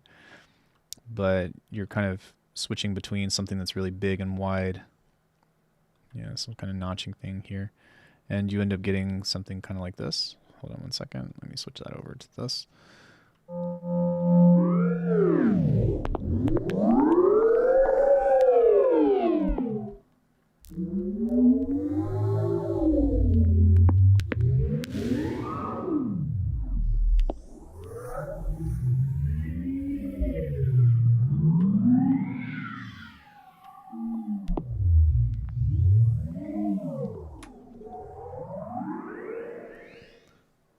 I might actually go back to the other one. Let me see here. Yeah. And then what you can do is you can create a new group and you can add in your texture here. So for something, not that, sorry. Find some kind of drum fill.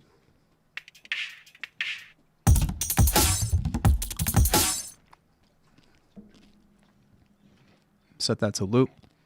Give it an output. He mountain. Yes, I be grubbing. I'm very hungry. Haven't eaten anything today other than coffee. We don't eat coffee, you drink coffee. So, yeah. Set the offset there.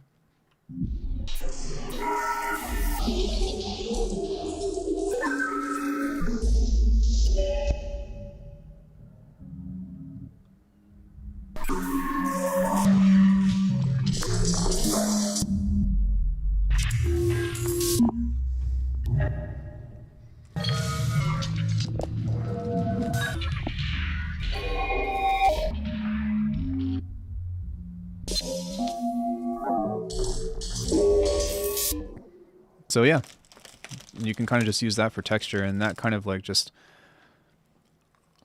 oh wait.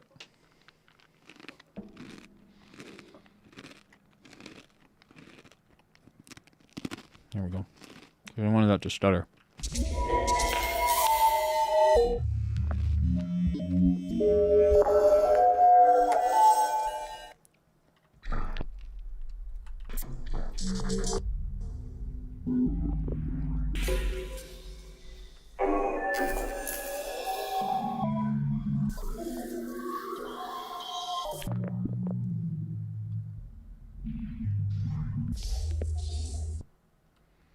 So, yeah. And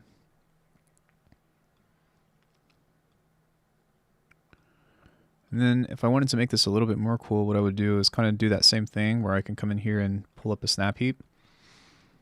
And then I would set a macro to where one does this, one does that. So that way when you turn this, they interpolate between each other. Well, you got to set them opposite. So you've got this duality chain. So you set something kind of like this with some short delays. And maybe stack it. Shit. Maybe stack a few. Welcome to Stack a Few. You can also do chorus.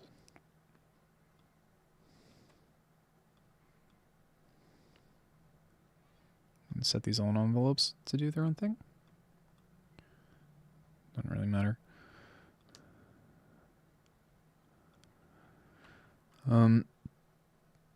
Excuse me. You grab a reverb. Kind of like that. And then you can do some kind of interesting filtering or something if you wanted to. So I'll just grab a slice EQ and pull up this preset, which is a boost notch. You should be pretty familiar with this. And go to LFO2, same thing. Whatever, I don't care. And kind of set this here. I love the I don't care part about sound design. So yeah, then on this one, you can do something a little bit more specific. Like maybe you want to send this into other filters of some sort. So we can get the cat's meow. Hey, what up, Dorancourt? Were you able to get your thing solved? Maybe not so wide.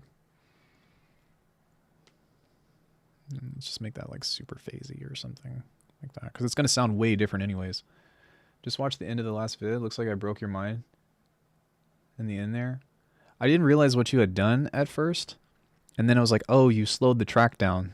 So it took me a second to catch up, but yeah. Cheers for your answer earlier. Downloading the finished compilation now. Yeah, I hope that you like it. Thank you so much for submitting. For you guys, if you didn't know, we finished the Discord collab, and it's there's a link on the announcements page, which is really exciting. Nope, I'm going to use a frequency shifter here, like such. Grab that. You really want to be careful with how much you boost this. So like even that's quite a bit. And then what you can also do is, what was I going to do? What else I'm going to do? What else I'm going to do?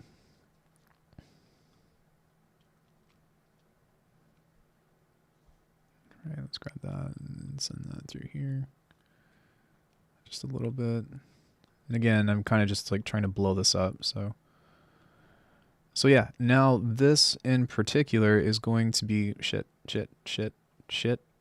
This in particular is going to be feeding through, and then you can set a macro right here to kind of let that go. And so all of this processing that we just did here is going to go through all this shit and end up on this side.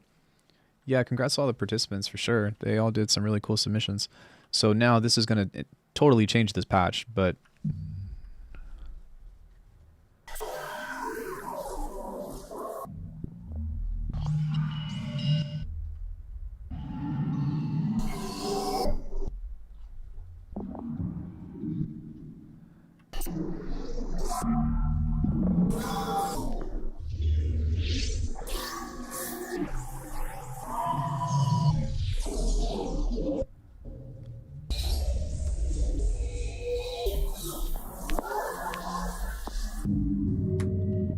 so all that stuff sounds pretty cool.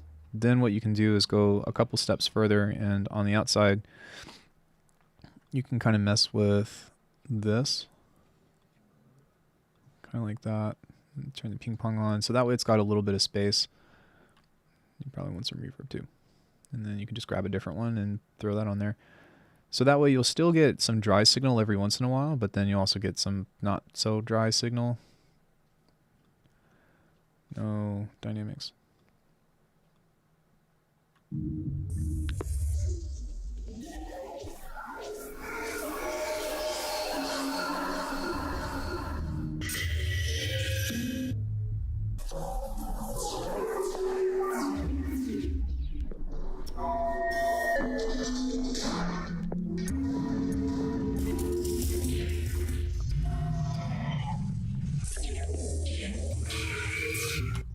And there you go.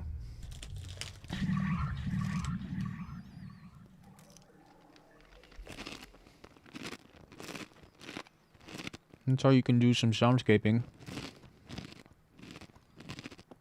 Albeit weird soundscaping and very specific soundscaping. But it works.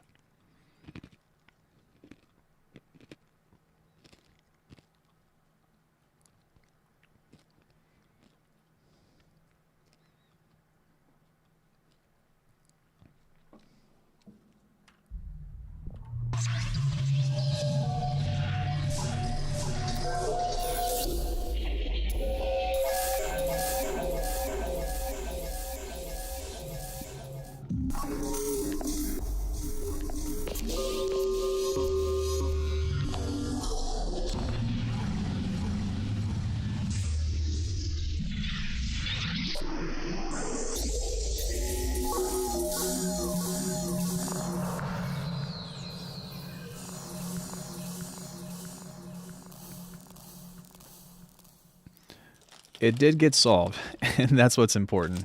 And again, like, it took me a sec to kind of figure out what it was, but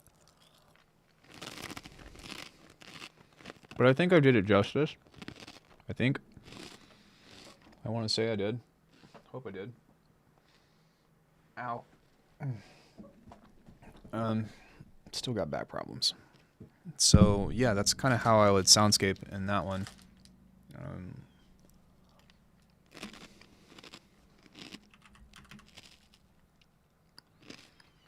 But I did one yesterday. Well, I think it was this one.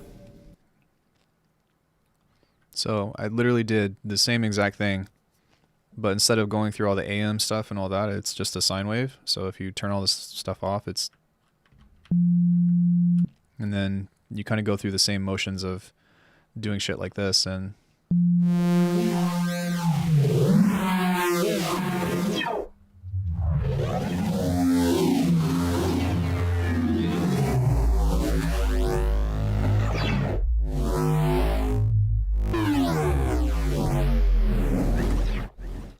yeah, you can get some cool shit like that. Wasn't there another one that I wanted to pull up? What were the ones that I did the other day? I'm gonna have to rewind the stream.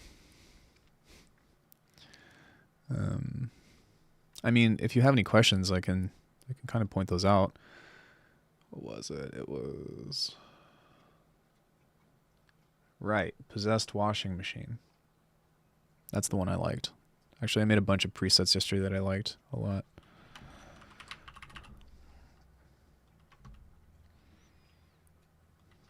Hopefully your washing machine doesn't really sound like this, but if it does, it'd be kind of cool. But yeah, you got something like this.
Yeah, lots of cool shit like that.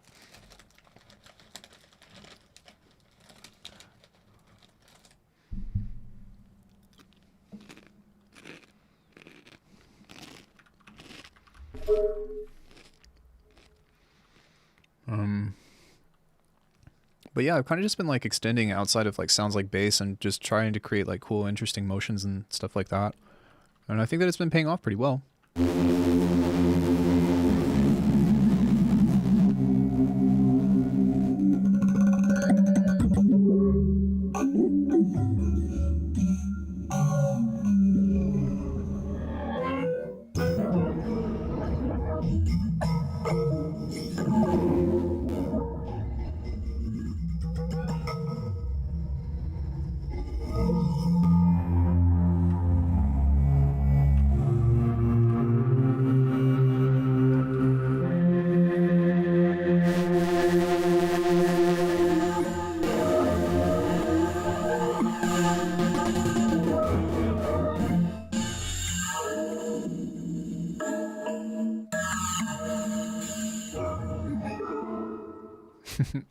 Yeah, super fun. Let me see, what else was I doing? What else I'm gonna do? What else I'm gonna do? Have you guys seen that? Like the McGregor warm-up thing? Simple choir stack, business washing machine. Yeah.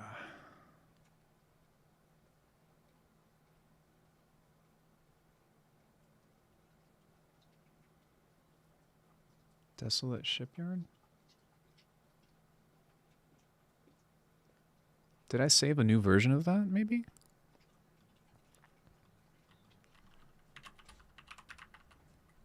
I think I might have changed something on this one.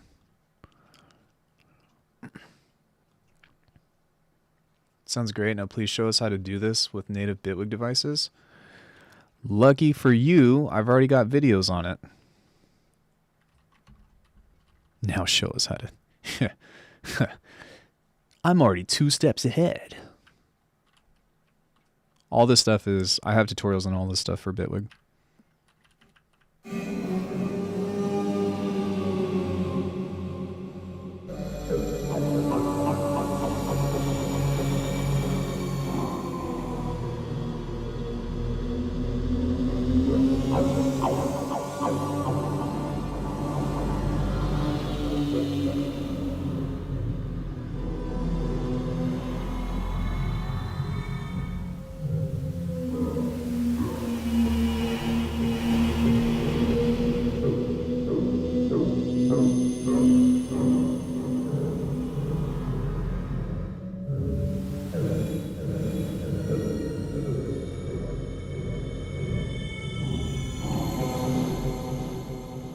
That one's really cool.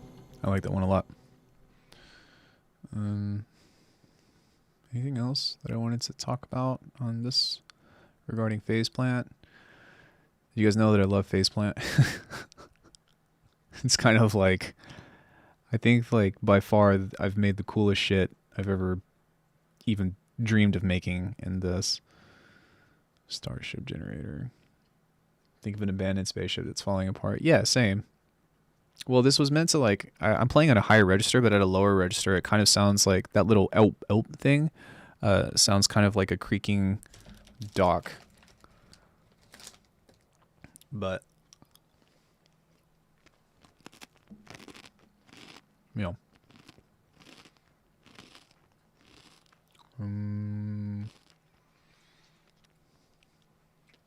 Yeah, I mean, to be honest, like making this kind of stuff would be easiest in the grid. I'm falling behind in my tutorials. Just got to send some more for trying to learn how to utilize that properly. I've got videos on that too. I think I might have mentioned it before. Once or twice.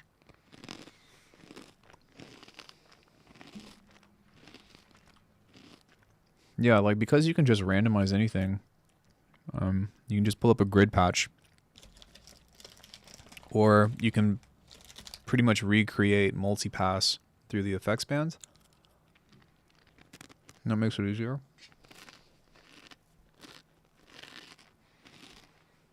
Munch, munch, munch. I'm sorry. I'm so hungry. I'm probably going to eat something soon. But yeah, does anybody have any questions on anything?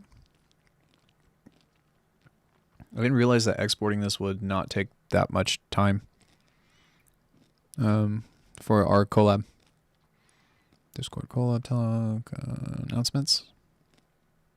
Yeah, so that's there. That's ready to go. Ready to go. I think the next stream, I will probably focus on just like making tunes. I think that's kind of what I want to do. Because I've been doing this same kind of sound design thing for so long that I'm like, all right, now I just want to start putting these things into practice. More and more and more. But, yeah. I think that's all I got. Unless if anybody has any questions or anything, I'm going to chill for a second. Eat some of these damn Chex Mix. How would you decide on where and how much reverb to use? It depends on the context. But to answer your question, I use reverb in regards to space, and that sounds really freaking stupid. But what I mean by that is I use reverb in regards to like what kind of place I'm in. So if I want something to, if I want to like put the listener in a place that is like very open, then you use bigger reverb. If you want to try to imitate a room, then you try to think about like how close or how far away an object is in accordance to you. And then you also kind of want to look at something called diffusion, where the further away something is, like the less clarity you have. So bass naturally travels farther than high frequency sounds. So the bigger your reverb, the less high end stuff that you want to have on it, the more that you kind of want to diffuse it with like a low pass filter or something. So I know that's really general, but that's kind of how I try to use reverb. Except for stuff like this. Sounding washy. Well, you can also like use that to like not just the whole thing, but you can also use that. My neighbors can confirm this.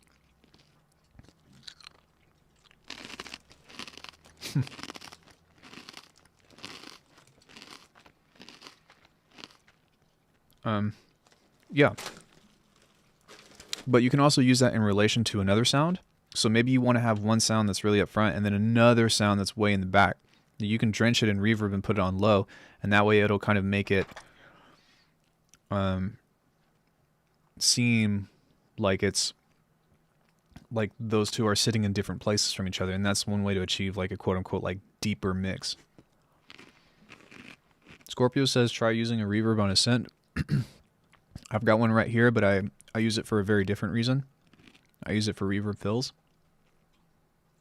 But if you want everything to sound like it belongs together or it's in the same room, it's late where I live, but cheers for the stream. Yo, thanks for coming in. Appreciate it.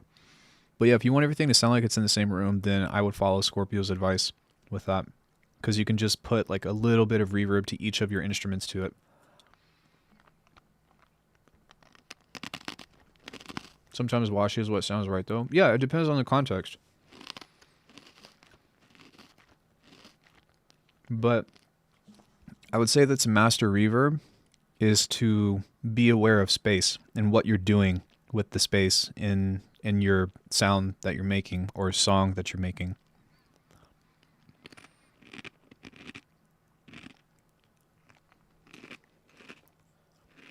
And also, like, something I think that's really overlooked, is automating reverb. So instead of just letting it sit with the whole thing turned on, if you want like a really crazy dynamic thing, then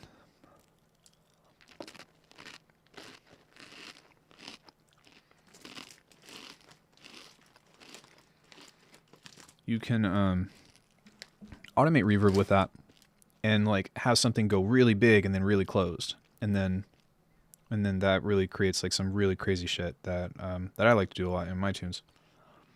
I'm not saying that my tunes are crazy, but I try to make them crazy. Do I have any idea / fantasy about what kind of sounds we'd be able to make in 10 years? Well,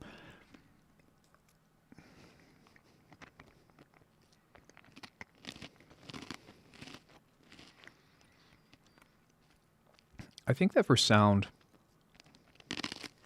I think we're kind of approaching like the end all be all, right? Synth of things. And the reason why is because we haven't really discovered like new ways to generate sound. We've discovered new sounds by using different combinations and stuff, right? But as far as like creating new ways to generate sound in general, that hasn't really been done in a long time, right? Is that safe to say? And so the thing to consider is that where has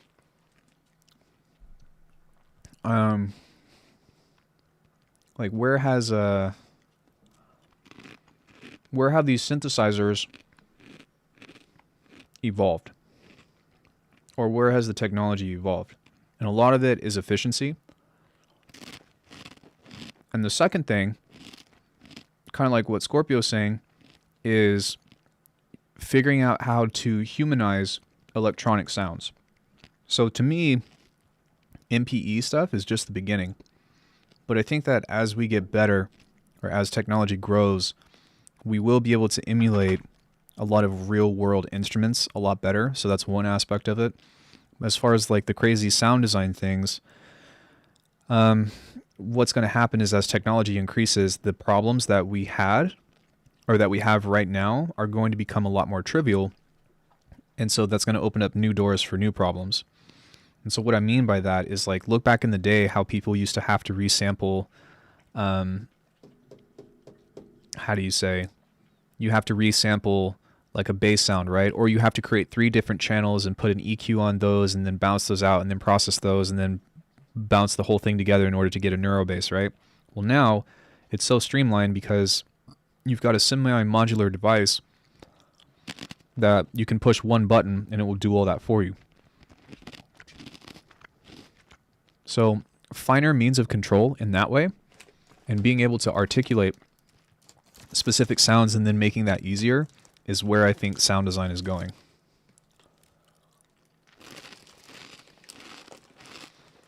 Right.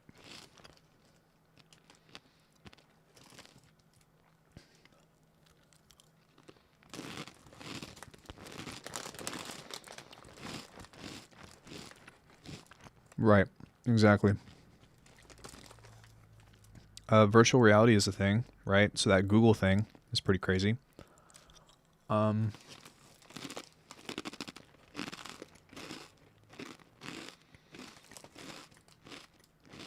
don't think that it's going to happen in the next 10 years.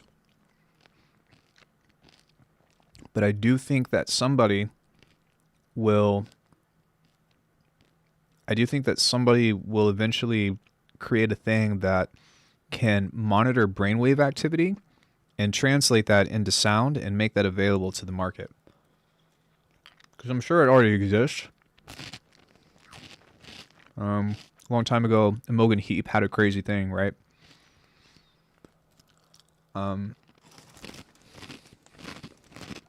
Where she could make sounds with her hands or something.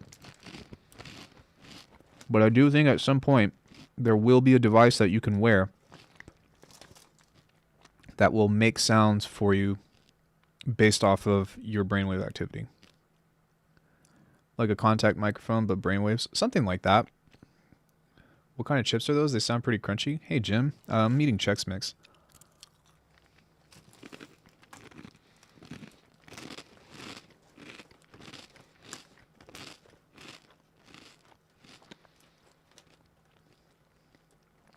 Let me see. What else is going to happen?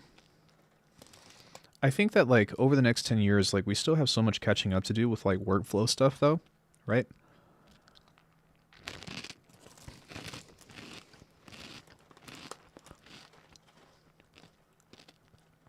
At least just as good as sample libraries is what I heard.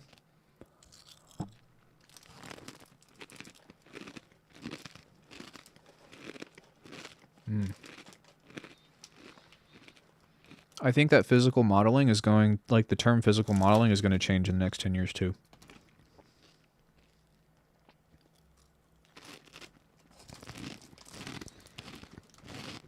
Like what that actually means, I think is going to be very different.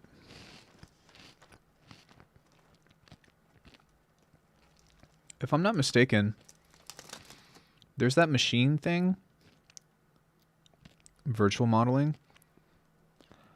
Yeah, I actually agree with that because I think that virtual modeling is going to be aimed towards recreating specific instruments, where physical modeling was just created to kind of like say, hey, we're going to try to use this to make it seem like this could exist in real life, right? With like the bell or the pipe timbres and stuff that you can do through resonances.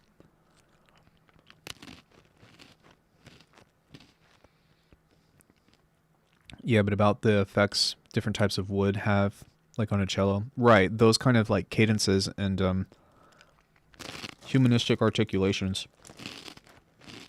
And figuring out a way to latch those together and synchronize them. I also think that modular synthesis is going to have a renaissance.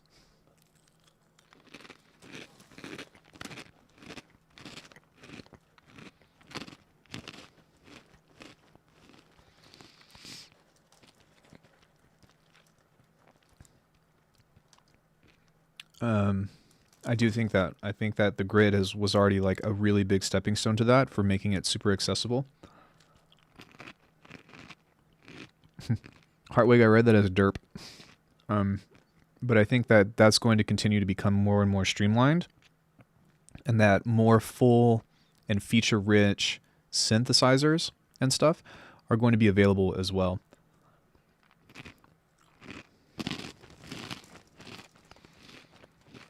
No longer relying upon impulse responses? Wouldn't it become a different kind of reverb then, as opposed to convolution?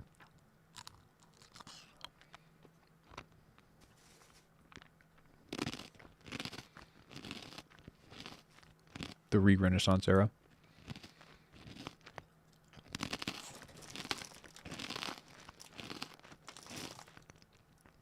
Well, yeah.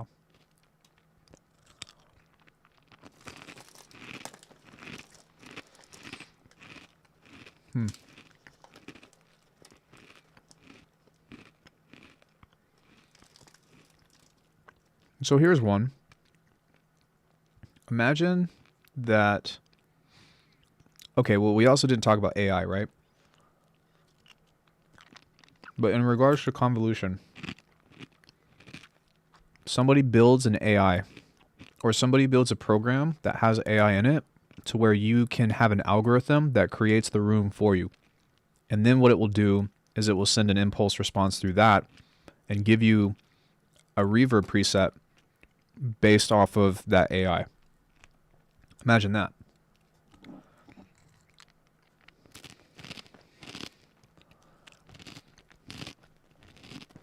And something else that we don't talk about a lot is that a lot of times when we listen to music, we're in the same spot.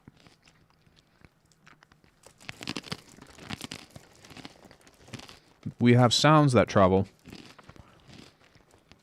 but a lot of times we don't make music that's as if we are the things that are traveling around the sounds. Or both the listener and the sound source are moving together and creating a perspective of what that sounds like. Maybe from a third-party listener or something, you know? Or like what you would hear around you.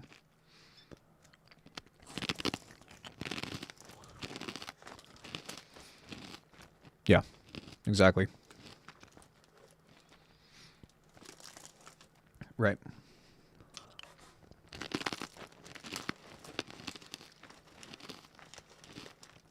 I also think that more games in the future are going to be catered towards teaching people music production.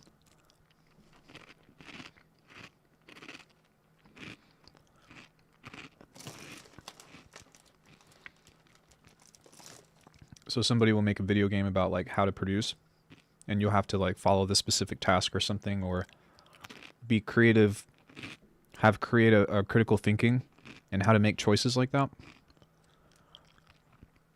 Kind of like Mavis Beacon, but with music production.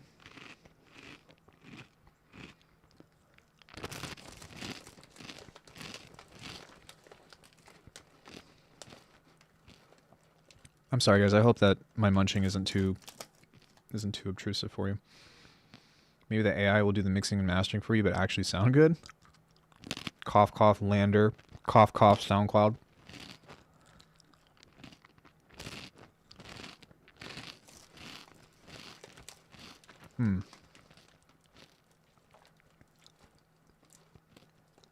I don't mind crunching. ASMR stream.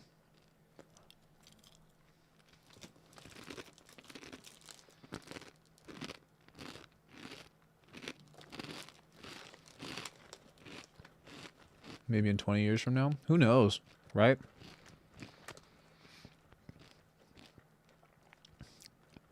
Data bots. What are data bots? Was gonna ask how you make that crunching sound? Well, you chew really slow.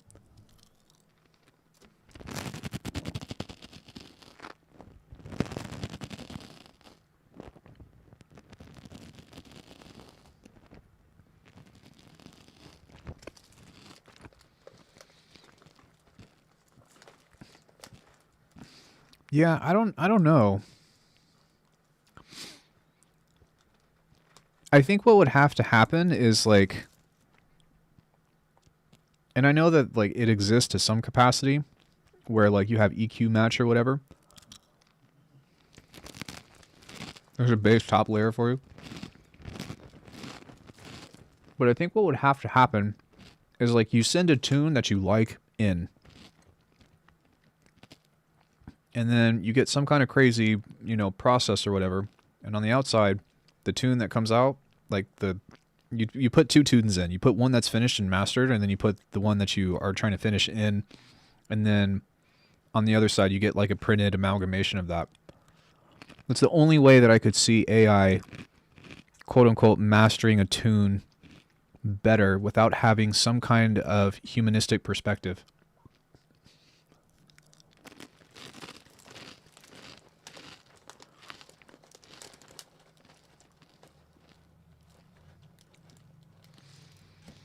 Yeah, that's very true as well. Like,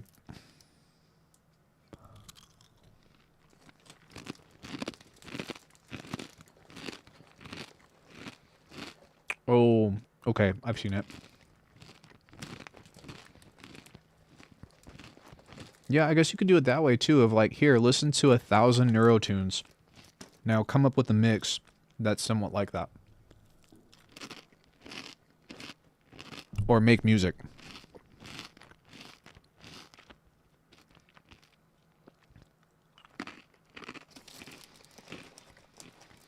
I made a poll not too long ago asking about whether or not Neurobase was still cool. And as much as I still like to make these sounds, and as much as I'm still having fun like exploring how to apply them, I think that for some people, they don't care about it as much because the mystery behind them is no longer a thing. I'm surprised nobody mentioned that.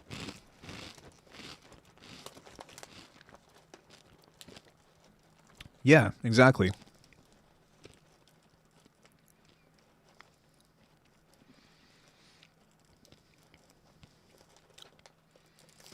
Yeah, I'm definitely interested or wondering what is going to happen with music.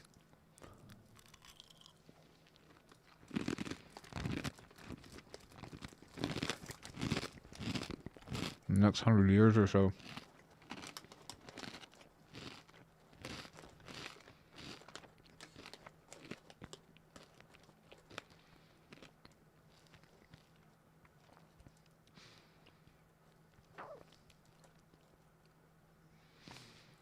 But the other thing too that's interesting about AI is that like you still have to give it the tools in order to make those decisions, right? So you have to create the AI to like learn to read a sample library or teach the AI to sound design.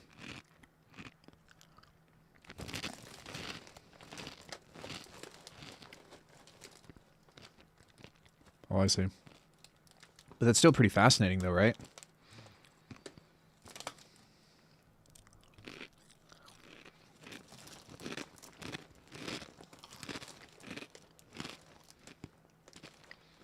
Well, the sad truth about music is that I really feel like music is becoming less and less appreciated because of how accessible it's become.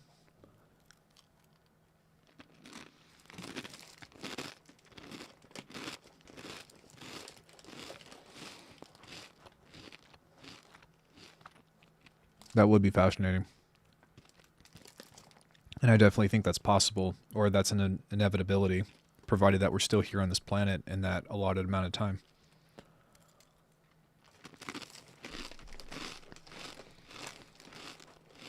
But, yeah. It does pull up an interesting perspective about, like, who's making it in the music world these days.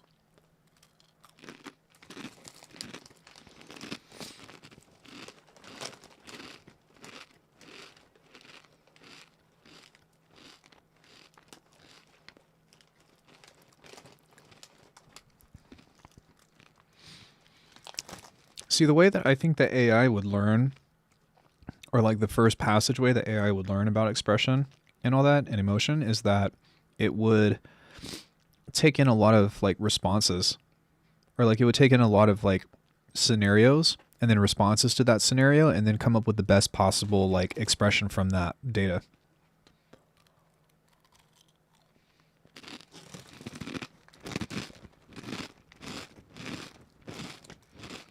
An AI that tells you that your sub should be mono,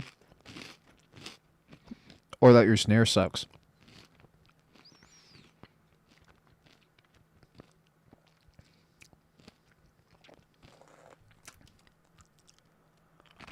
Well, the things that we're bringing up are just like more and more problems to kind of bring out, right? But eventually somebody will create that does those things one step at a time.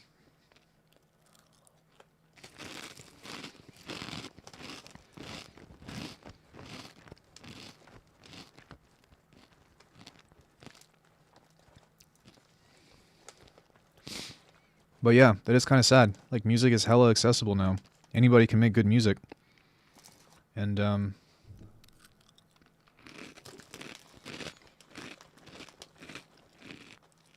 the way that you do things these days,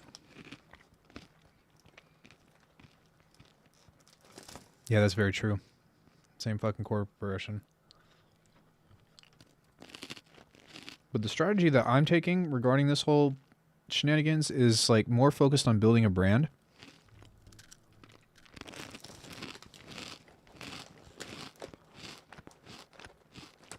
Yeah, that's very true. Napster and LimeWire and all that. But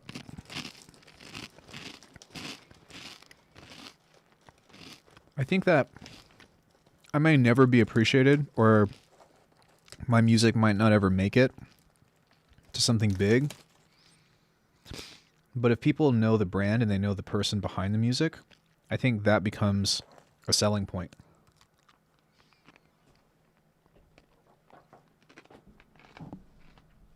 And then if you have good music too, then people will listen to it. But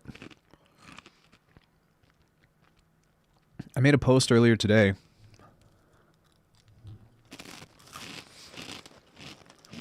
and I said, what does a person have to do to get to 10K subs?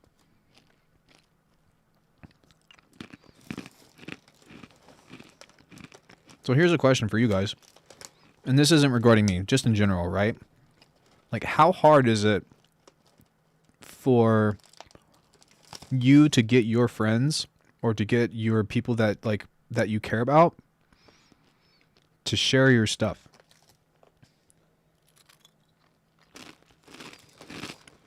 I'm very curious.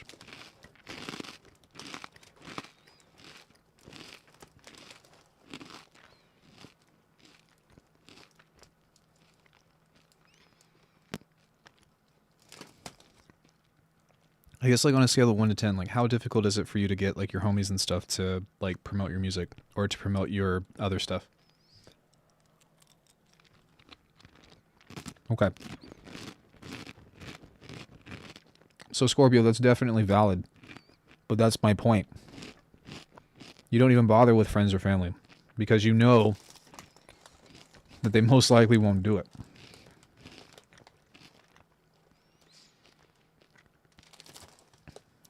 A lot of times, not necessarily, right? Because sometimes it's just an awareness thing. But I'm finding that, like, if you really want to get yourself out there, you have to have some kind of team.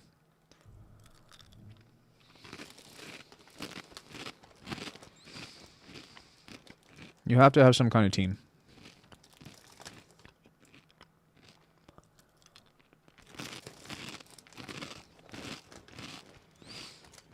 Or at least loyal followers, or something along those lines, of people that really believe in your shit that will share it for you.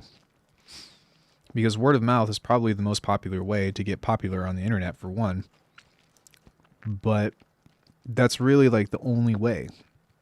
I wouldn't even say a community, because a community is just people that gather around that have common interests, right?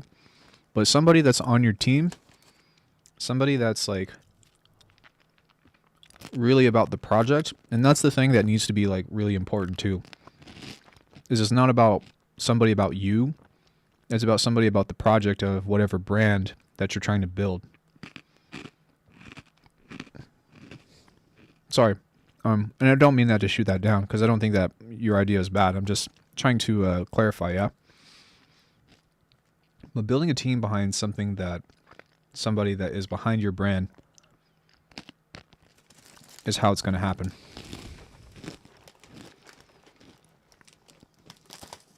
So if you want to get big,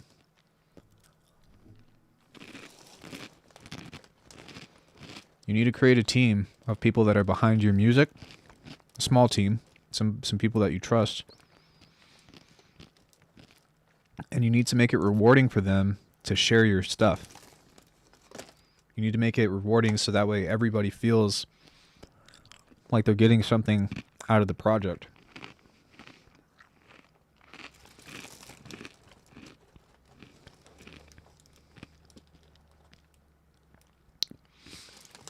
Right, even if it's just one other person. They don't even have to make music. They could just be somebody that's focused on the marketing aspect, or, you know, helping you send demos or something, you know. I don't know. You should probably do that yourself, but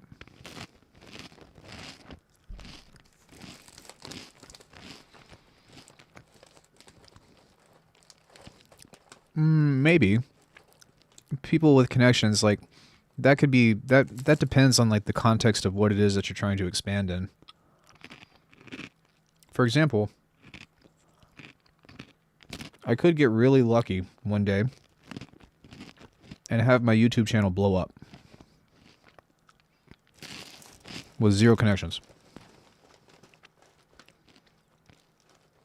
So the real question would be then, would you listen to your music when you are chilling with your friends? I don't think that's a fair question either.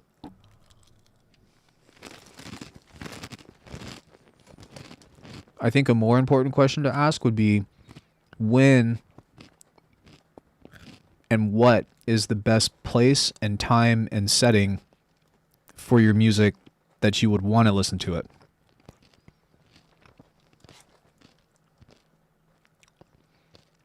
Not so much as would your homies listen to it, because that's too specific.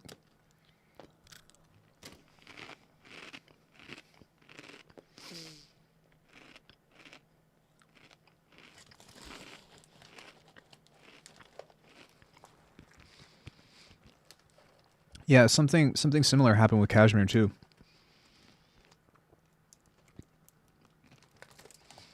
People somehow have randomly found it. Well, it depends. Like, it just depends on what your goals are, right?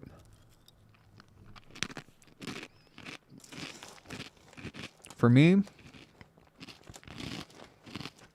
I think that my music in particular is very niche. Whether it's good or not is a completely different thing. I don't really care.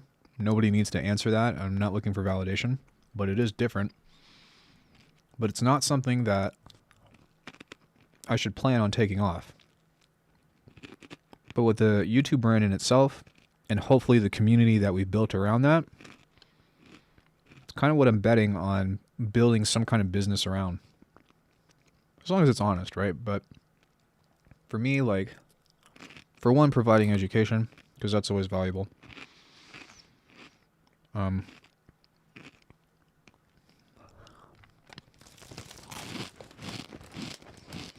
Exactly.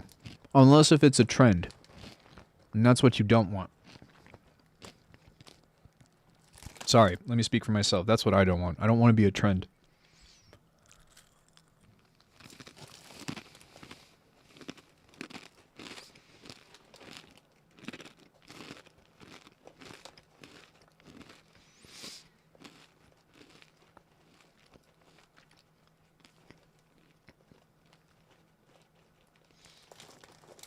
Because everybody knows that trends come and go faster than you flush the toilet after eating Taco Bell.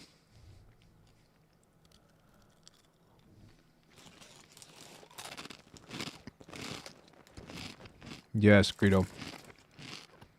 Yes, exactly. Because that's all the shit that I'm terrible at.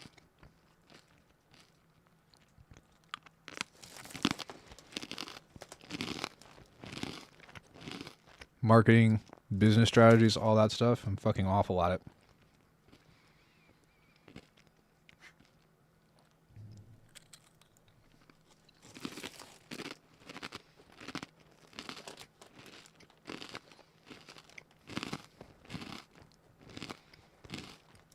True.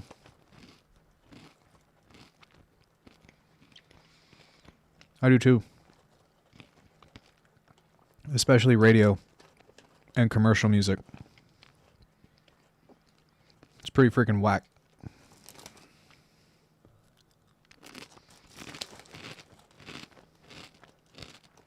How much did you do when you released your last EP? Well, I posted it to all my social media platforms. And then I did about a month campaign of like, here's this tune, here's this tune. Did some coverage over it, talked about some sound design. That was part of that, but it was all me, right? And my reach is very limited.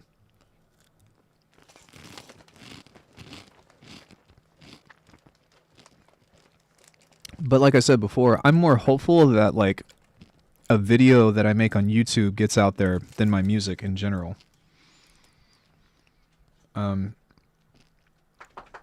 Because that's what's going to bring people here.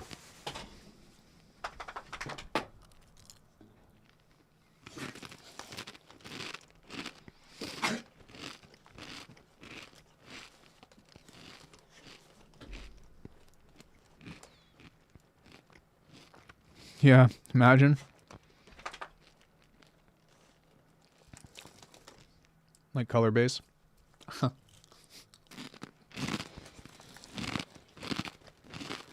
Suddenly color base is a cult and they all worship AU5. AU5 is great, by the way. I'm just saying that it's pretty funny.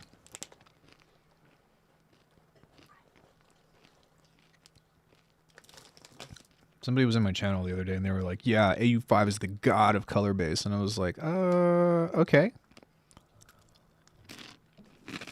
Whatever you're into.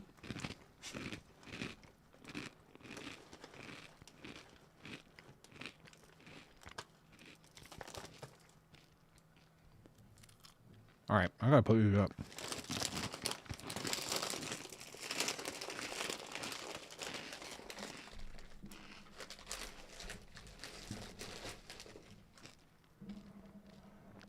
I mean, you might be dead at that point, but eternal glory in your name that you never get to appreciate.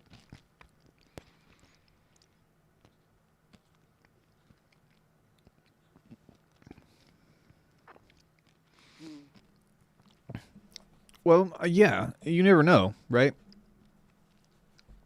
Is that like Skrillex is the inventor of dubstep? I'm trying to remember what... The first dubstep song I ever heard was Sierra Leone, I think. A lot of YouTube consumers don't seek out the music from the music creator, though. Exactly. Yo, okay, that's a great point. And that was something that Hudson talked to me about that I'm not going to go into too much detail. But he told me that I should separate my music brand versus my YouTube brand. And that's exactly what I'm doing. Is I'm changing my producer name to something else and keeping the Alckemy brand as Scream and Bang. I want to have a word with you. And Bar 9 and Foreign Beggars. Sorry.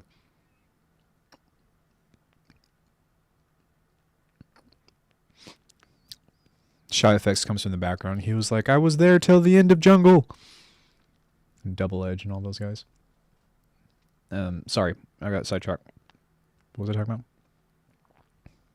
Yeah, so having a separate thing. Because if I want people to know me for my music, it's not going to happen through YouTube. It's just not going to happen. Not going to happen. I mean, hell, like, even now, I get so many people... Not in a mean way, but I get a lot of people that come up to me and they're like, hey, you should make a video on this. Hey, you should make a video on this. And I'm like, yo, I did that like 6 months ago.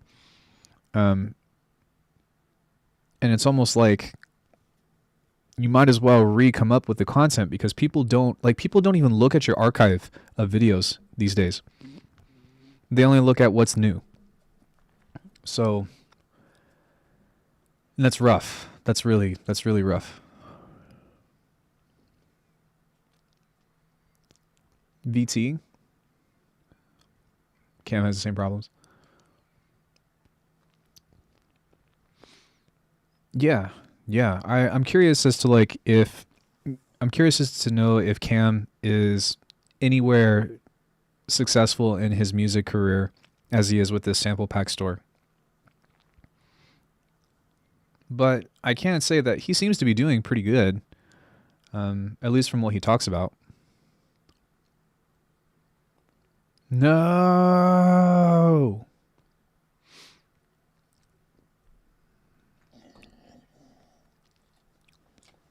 Not even close.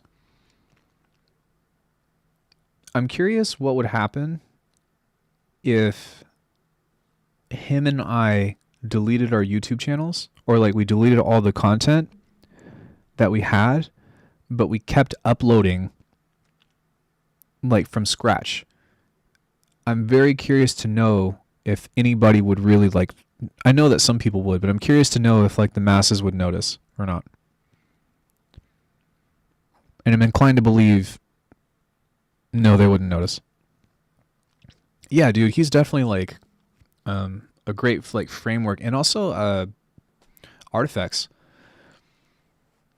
Artifacts is getting close to 100k subs. I hope he makes it, but like he's definitely like he's been on the YouTube thing forever.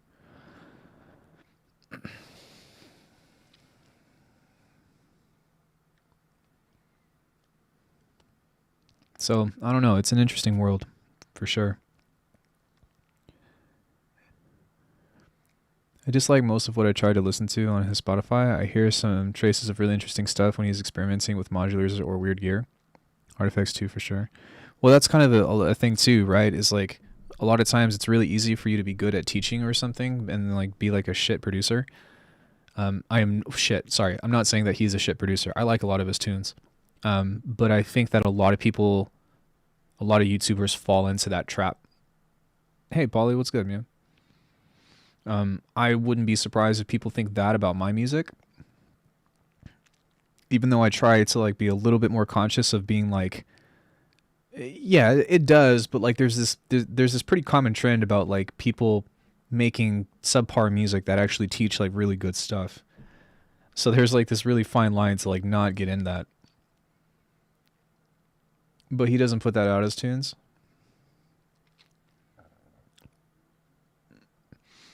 I think that a lot of what Cam has made has been like is very reminiscent of like the tutorials that he used to make, like back when he was really big on doing sound design tutorials. I would listen to that more.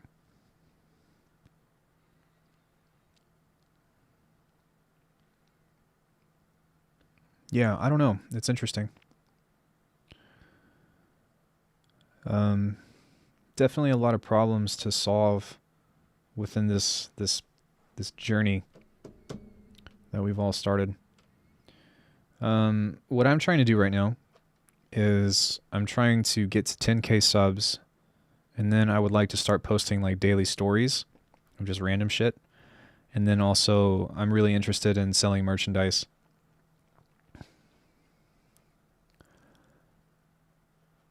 Oh, you were referring to Andrew Huang?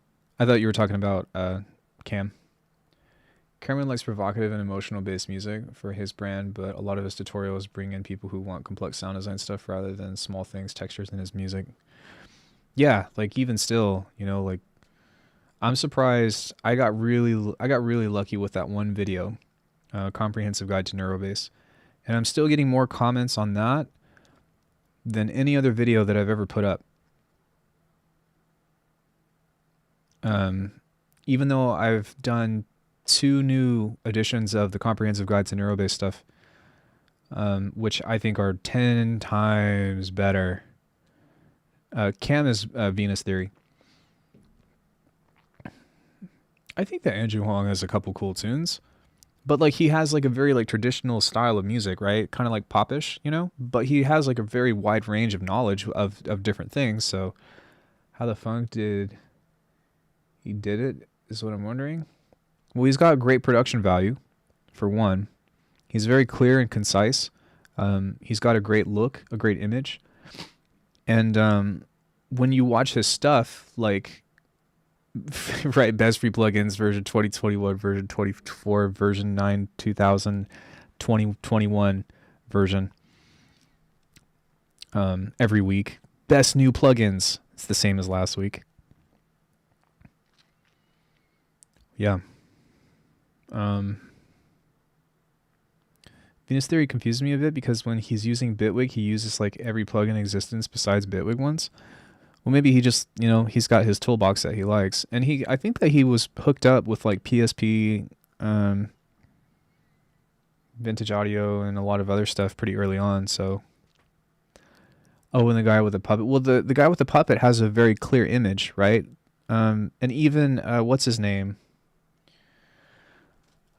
What's his name? You suck at producing. What's that dude's name? I don't know. You guys know who I'm talking about, though. It's too clean cut, almost Mr. Rogers of music. Yeah, but it's very accessible. And, like, he's always had a really positive image, right? So there's that.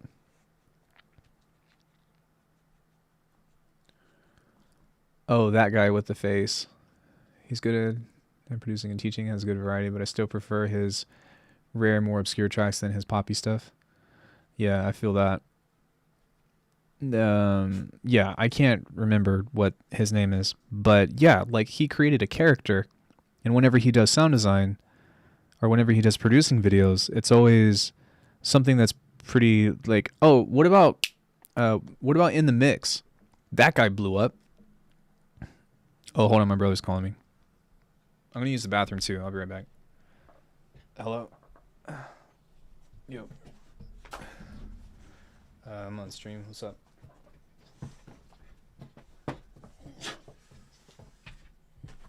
Which one?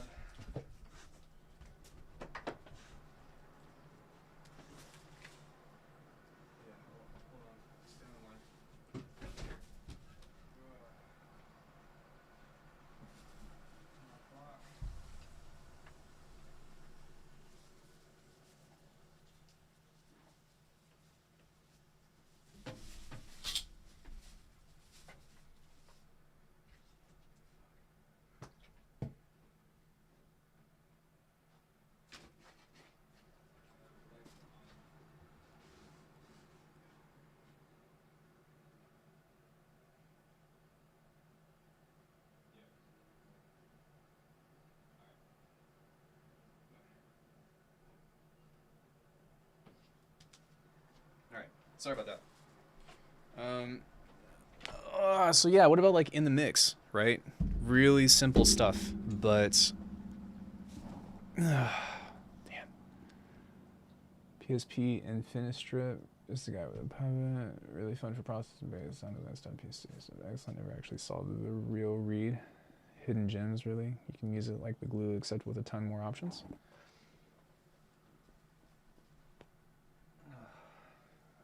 Okay, back, and it's only $50 more than the glue. I love the glue. That has been an essential part of my sound design stuff, but I think that it's also plagued me with specific characterization. Underbelly. There we go, Underbelly. That guy. Yeah.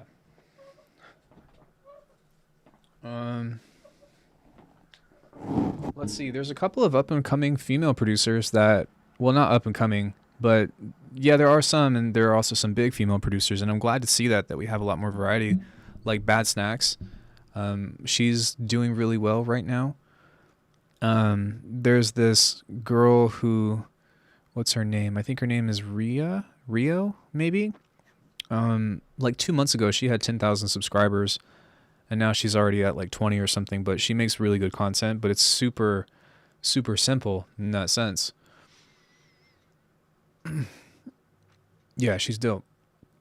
I'm trying to think if there are any other female producers that have good content. I'd have to think about it, but there's not really a lot of female producers that are like making YouTube tutorials. And obviously like, unfortunately, like, that world is like a man's world, so there's probably a lot of scrutiny that they get involved with. Yeah, Collier. Yeah, but she's on Twitch. She's dope.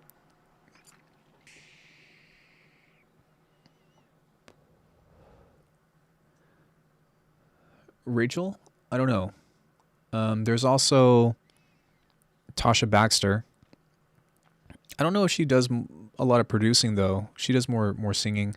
It's a good example. Blew up making YouTube vids, and then when he focused more on his music and released it, the channel basically died. Ah, man, that's really sad. That's really sad. I hope that doesn't happen to anybody. Anybody else. Copperhead, or wait, was it Copper something? She's also on Twitch. She's really cool. I've actually learned stuff from Nate. He doesn't explain, but you can see what he's doing. Eliminate? I have no idea how Michael's Discord is so live and active. It's huge in the mix. Yeah, I mean, he's doing really well on YouTube. I can say that much.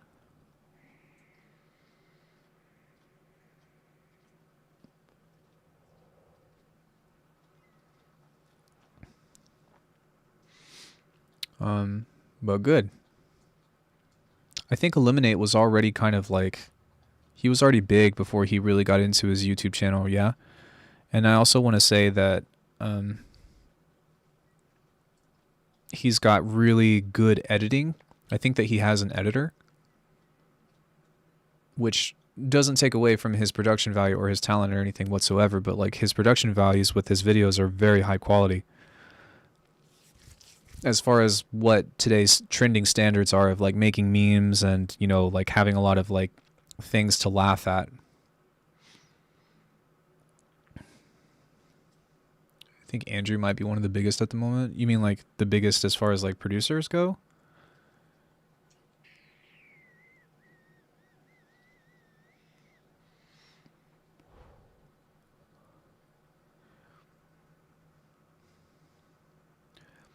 Yeah, I don't know, but I'm not sure if he does his own editing or not.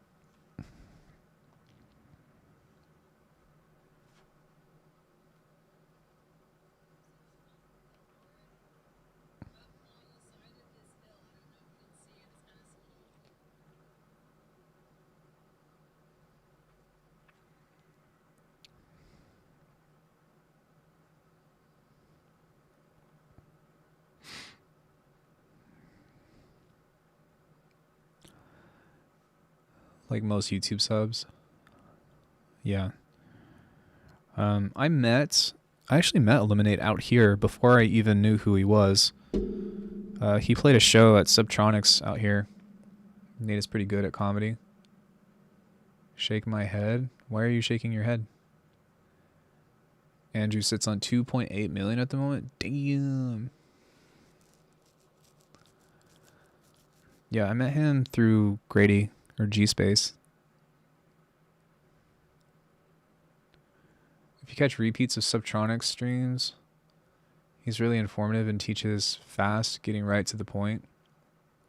Twitch is definitely a growing avenue for producers, but being labeled as a Twitch producer wouldn't be very positive either. See, I disagree, and that's why I'm on YouTube, though, is I think that the problem with Twitch is that there's zero discoverability. It's a systemic problem. The solution could be simple, but it would be the same cooperative reshaping and organizing. Oh my god. Hello. Yo. Pull the timer off?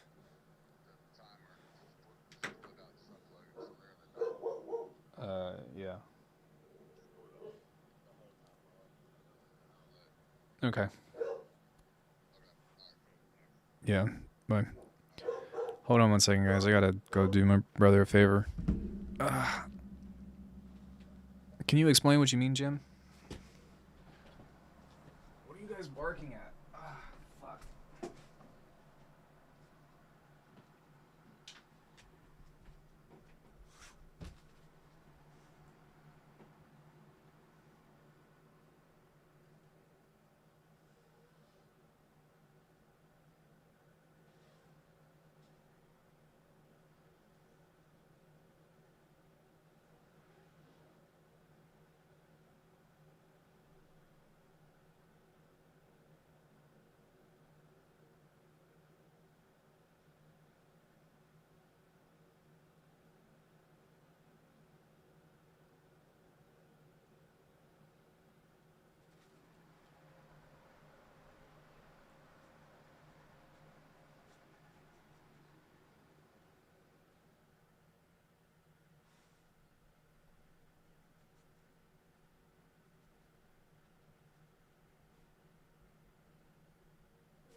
Sounds like punk lyrics. It's a systemic problem. The solution could be simple, but it would take some cooperative reshaping and organizing.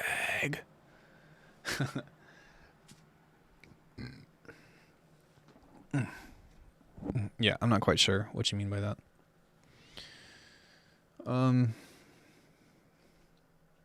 Yeah, I definitely feel like if somebody is trying to make it in the production world of any capacity, like it's a tough world. Tough world out there. But it's also like, it's weird because it's also like way easier. It's way easier in some ways and like way more difficult in a lot of other ways. Reorganize the system / break it down to rebuild.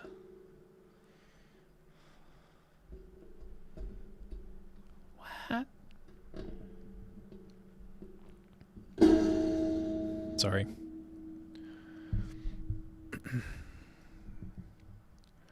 Is that the next collab? Everybody make 10-second punk with this lyric.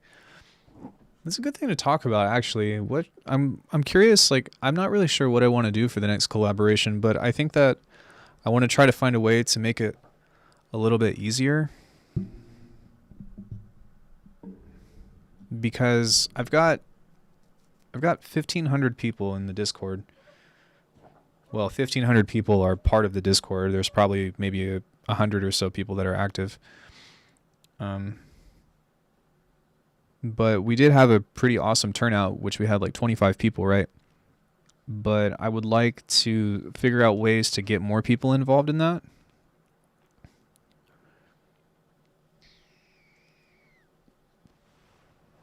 To celebrate the community.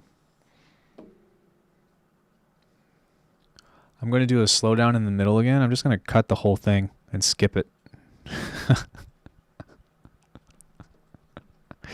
and not only that, but I'm going to just put a bit crusher on the whole thing and a disperser uncreatively. Or make it less cohesive and just make it kind of like a set. Cool if you had different kinds of sections, not just drops, and maybe gave people specific sounds or ideas to make it more cohesive. Yeah, I've thought about that. Like, I've even thought about just being like, okay, guys, here's a sample pack. Make something out of it. And come up with, you know, whatever part you like, or I don't know. We've talked about a collective. We talked about a lot of things. But I'm not really sure how to go about that.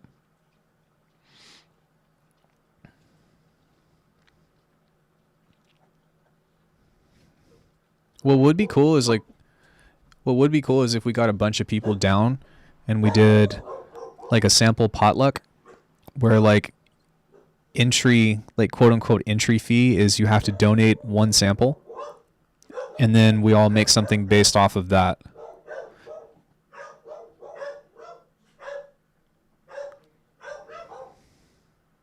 Yeah, sample potluck. Speaking of Andrew Huang, one of my favorites of his is For Producers series. Yeah, that series is really cool. I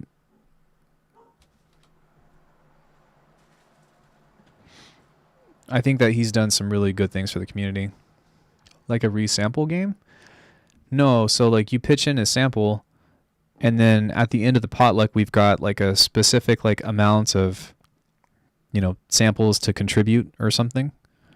Like maybe I'll have like 10, you know, just to kind of cover all the bases. And then that way if somebody submits, you know, like if 20 people submit a kick, you know what I mean? Like the other stuff will kind of be accounted for. It's just an idea, but having something kind of like that, right? A sample potluck. So you enter. You can't eat the food here unless if you bring food with you. Bolo. I mean, yeah, I don't know. It's just, I think it's more of just like the mindset behind it, right? You can have everyone use only the sounds from the next Alckemy sample pack collective. Yeah, you definitely can, but I feel like there's too many sounds. there's going to be too much content. That's kind of like that's where I see like that's where I see like the benefit of it, right? Is being able to recognize like certain things that we all heard already, and seeing how that's kind of like see how that's what's it called, contextualized. But if we do like the whole sample pack collective, then it's so like there's so much stuff in there that you might catch one or two things, but you know what I mean? Like that'll be hard to trace. What I loved about this one was that it was a co-op rather than a competition. Yeah, I don't have any interest in doing like competitions. That's not really what my community is based off of. And I also don't really want to attract that kind of attention. I'm much more into the idea of like, hey, we're all doing this together, as opposed to like, let's create a biased challenge.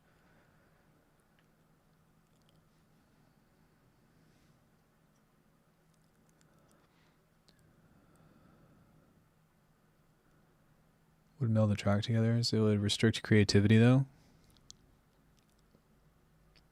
Good.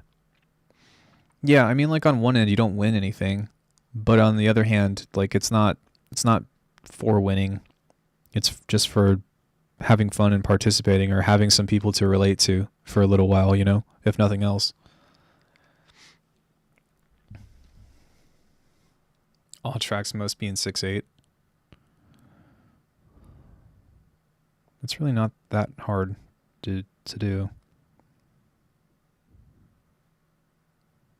Definitely believable, or definitely achievable.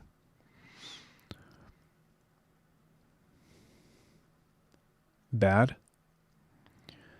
That being said, like I do giveaways, right? And I think that's like one thing that is pretty cool. So like instead of people having to enter a contest or something, I'll just do like raffles and stuff where I do giveaway things. But I think that's a better way to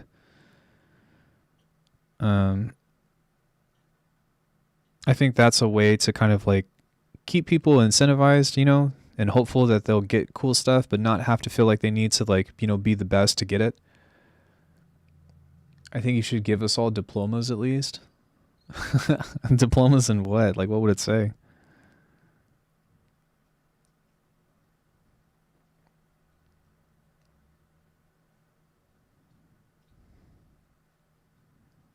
I think diplomas are kind of... I'm jaded about that in the first place.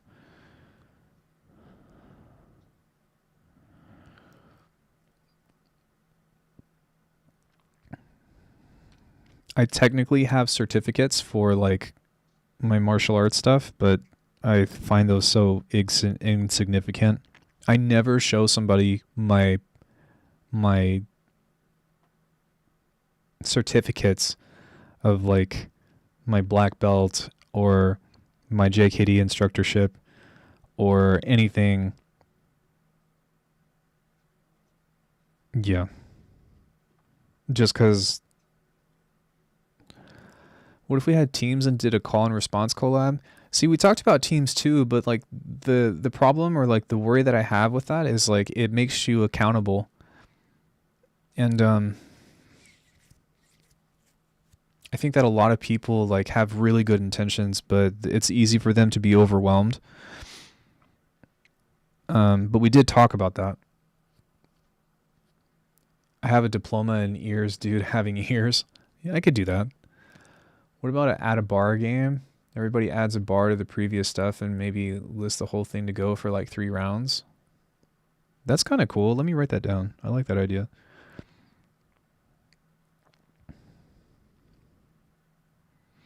But what would the source material be from that?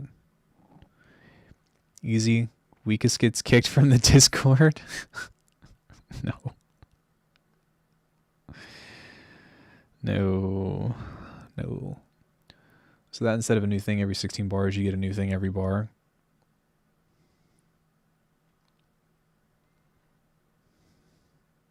No, you know what would be even cooler than that? It would be very IDM specific, but I think what would be cool, you know, the weakest link goodbye, is if you had to take the previous bar and cut it up and do a transition with it and link it into your next bar. So that way everybody at least gets 2 bars and gets like a crazy like fucking IDM thing. Recording to logbook. That would be sick. That would be fucking, I think that would be really cool to try.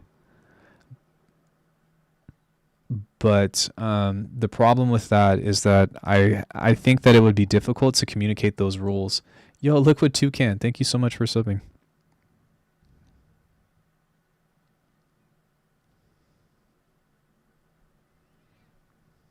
That's even way better. Sup, peeps? Yo, what up, Gabe? Sup, motherfucker? No, I'm just kidding. Subscribe, motherfucker.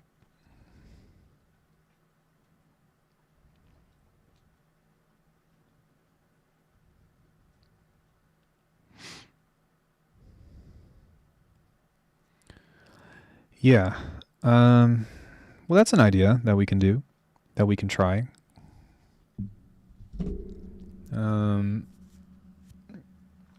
Been a minute, but I've been real busy. Finished developing a plugin today. Yo, that's sick. Congrats, dude. What'd you develop? I just imagine a cluster of noise being a track. Well, that's pretty much what constitutes my music anyways, right? My music is just noise. Yo, Puny, what's up? Everybody's coming in. It must be that time. That time of the day. Welcome to that time of the day.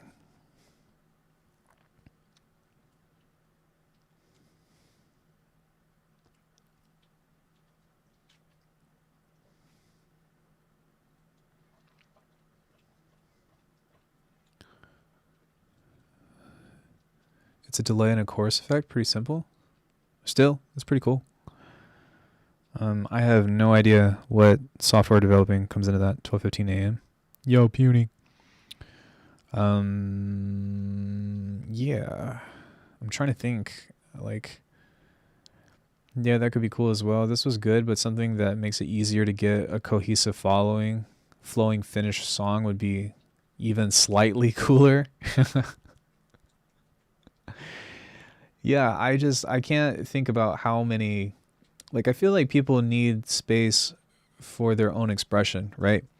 And so the problem that we're going to run into is whatever we choose, there has to be some kind of constraints, because if it's just do whatever you want, then there is going to be no cohesion. So like, it's at what point do we draw the line for something of having to fit within specific rules, but while allowing some specific, like, while allowing creativity or creative expression. But the other side of that is I also see these challenges as like ways to cultivate.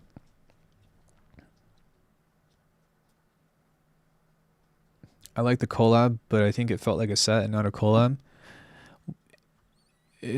Of course it was. Like, yeah, definitely. It was definitely a set. But the challenge of it was to really like just participate. Right. So the end goal that I had for that was to get people comfortable with at least putting a small piece of music together, and then everybody else does the rest of the work around it to just have something, you know what I mean, to go with it. But it's more like a great DJ set mixed in key. Yeah, there's that. But that was kind of the way that it was set up, because we didn't have any bridges. We didn't have any, we didn't have any choruses or like any other different parts to the tune. It was all just the main sections. But that was the goal, because that was more of the challenge as opposed to, hey, let's create a single cohesive song, right?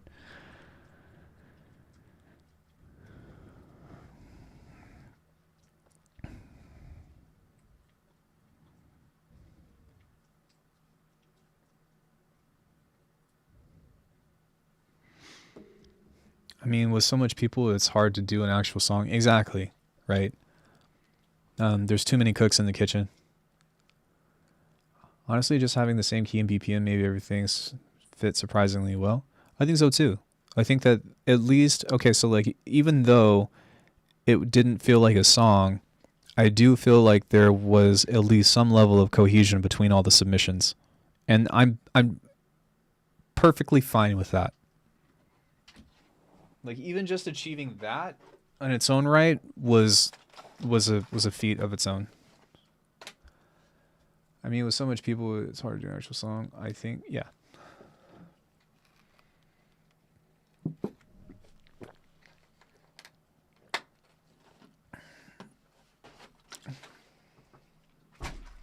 Well, I never said that it was a song. It was a collaboration, right?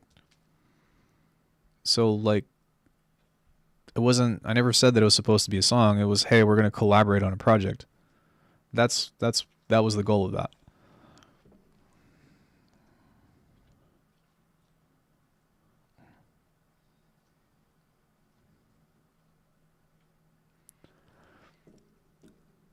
Disciple did something like that too.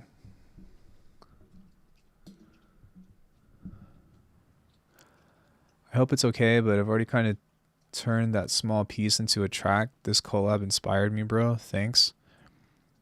Yeah, as long as you're not taking someone else's stuff, and also don't copyright me for when this goes on YouTube. Also, you should have told me that that Jordan or that 18 Hands worked on that with you as well. Shame on you. Shame on you. Shame on you. 18 Hands is somebody that I know personally. Not personally, but he's from the same place.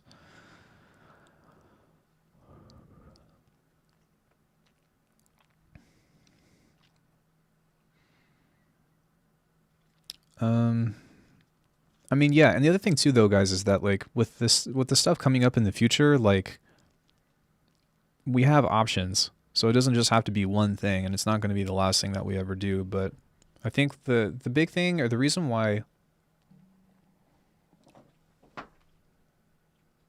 you misled us with language, I was ready for fame and fortune.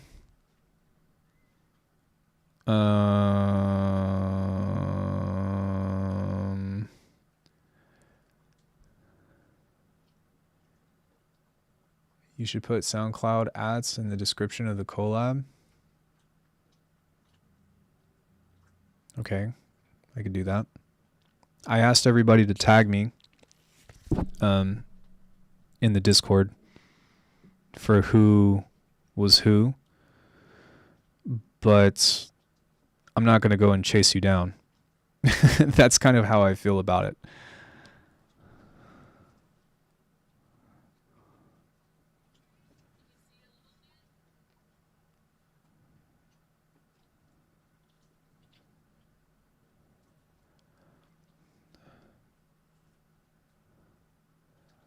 Are you going to do timestamps or shutouts? Well, everybody's name is in the description,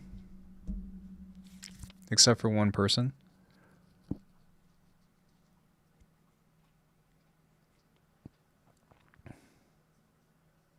Their Discord names should be fair enough, I think. Everybody's names are in the description. It's on SoundCloud. I will shout everybody out whenever I put the video up.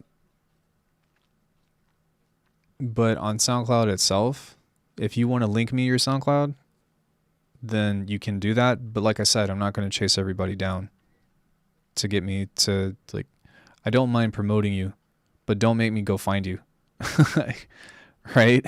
Like, because some people have different, like, some people have different Discord names, some people have different YouTube names, some people have different SoundCloud names. So, yeah, like I said, I'm not gonna go and do the research for that.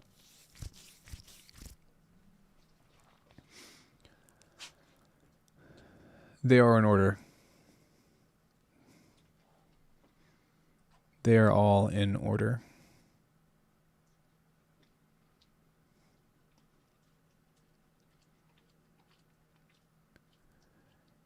You don't want to chase me, Daddy? No, I'm too busy trying to chase the pain away from my back.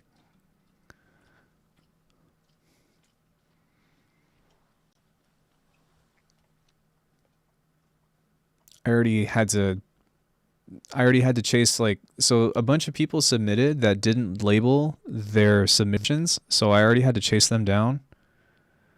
I'm fine with how it is now. No need for a further tag. Okay.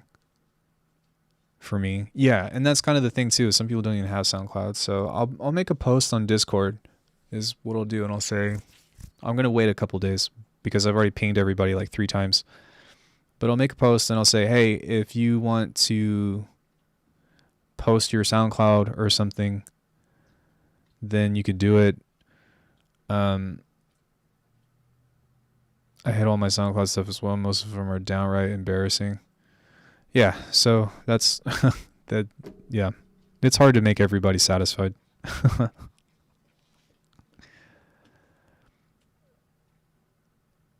don't think I even contributed to the collab.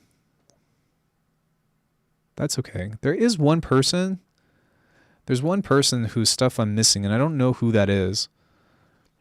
I'm not really sure where in the tune it is, but there's a question mark, and I don't know who that was. But they didn't label it, so I don't know who it was. I just took it because it was a submission. So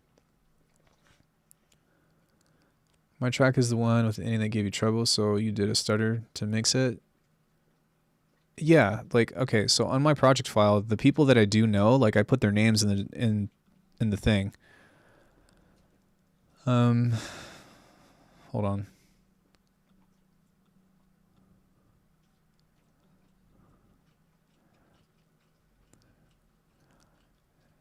Yeah, because it's supposed to lead into the next thing already. It wasn't supposed to be like a cut off and then stop the music and then go. It was meant to be just like a splice.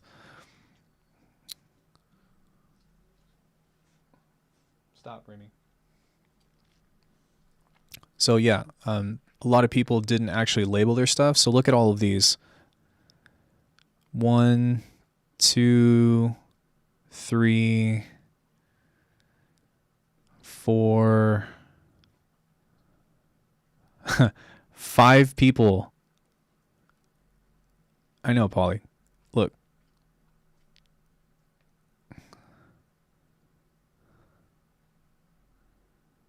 So I had to chase down every other person that was in here and figure out who submitted what.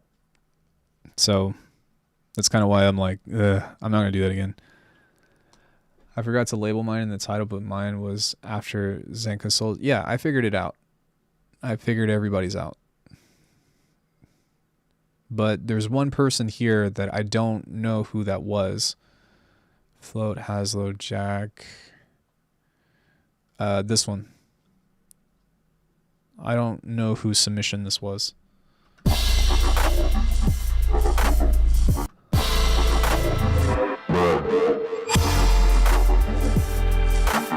Yeah, still hunting that person down.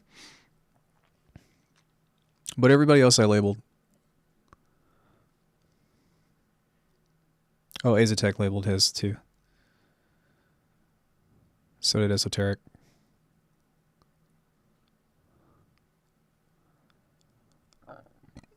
Yeah.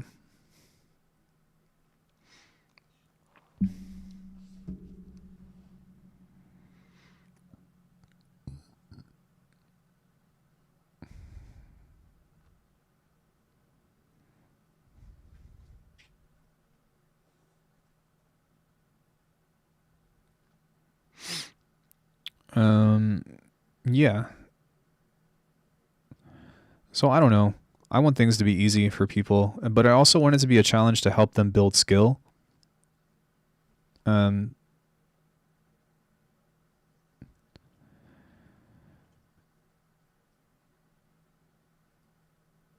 think that doing the 16 bar thing is something that a lot of people could do. And I think that's why I wanted to make it that way, because it was achievable. I think that some people have a hard time with making other components to the track. And so that's kind of where that came from.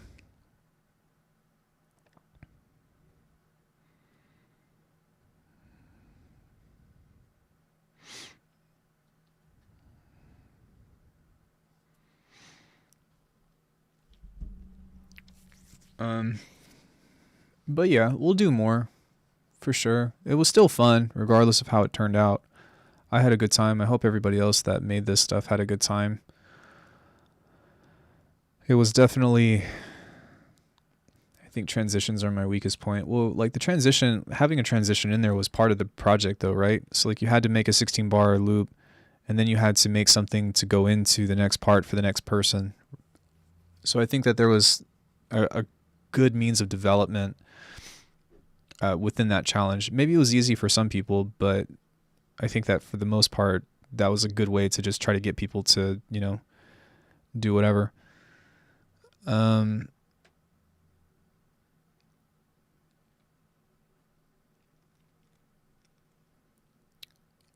but yeah, we did it though. We did it. We did something. We put some content out. Yay! Yay! What would help me is if I knew what was before and after mine. Well, there's no way to know that. Nobody knew. Nobody knew what was coming before and after, and that was part of the fun. I mean, I kind of had the feeling that I was going to go first because I took care of the intro. Greedo pretty much took care of the outro. So if there were a centered facilitation for the various needs of entry-level artists similar to the way of industry was before things could turn around for musicians. Wait.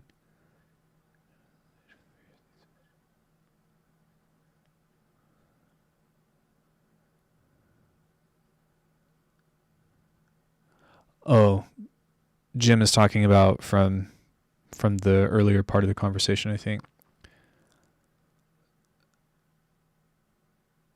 If my end, it's a never-ending song. I don't think that it would loop with the intro, but I think it would loop with the main section.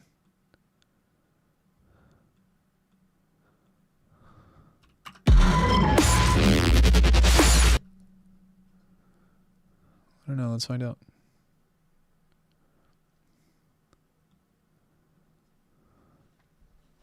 Oh.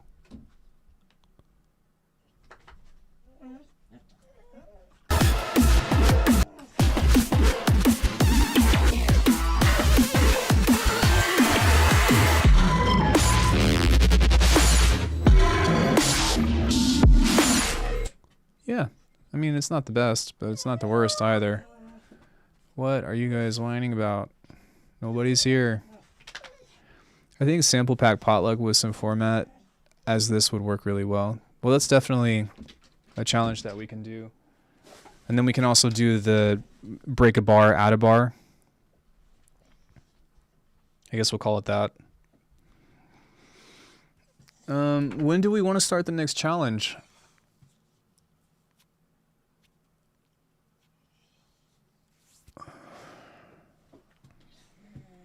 I don't really know. I kind of want to finish. Hold on one second. I think someone's at my door.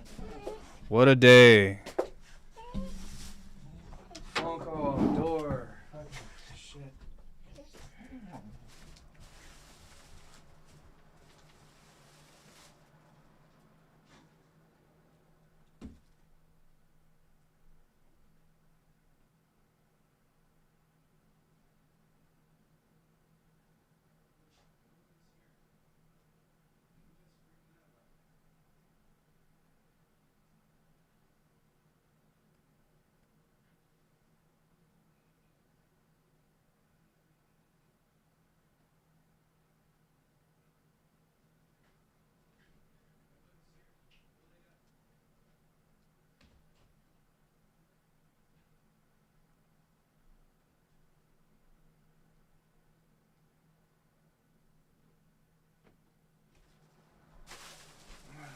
Fucking nutballs.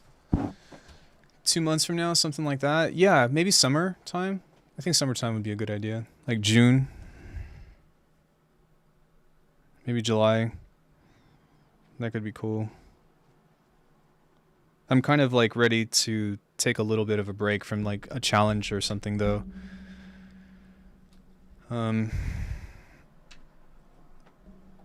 Yeah, I really in a perfect world, I'd really like to release some music. Or at least work on some tunes that I'm actually going to plan on finishing or doing or so.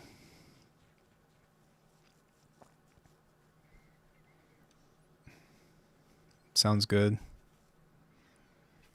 Yeah. Samesies. Yeah, I really want to put some tunes out. I really want to get some tutorials up and like put more energy into the YouTube channel as well. By collab 3 or 4, we should sound better. You'll sound different, at the very least, right? I'm working on something as well, but real work is blocking me hard. I feel that.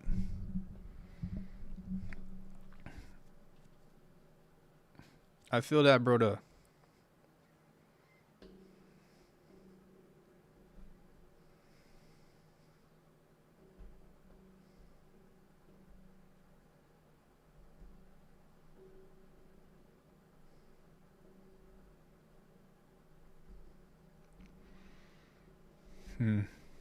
Yeah, I definitely want to. I'd like to start working on like the .ALUCARD project. I think I finished the EP, and then now I'm not sure if I should release it in a few weeks or wait until summer when I won't be so busy with school. I think it just depends. If I finish it now, then I won't have to think about it during finals. That's true. Yeah, usually when I work on music, like I work furiously on something.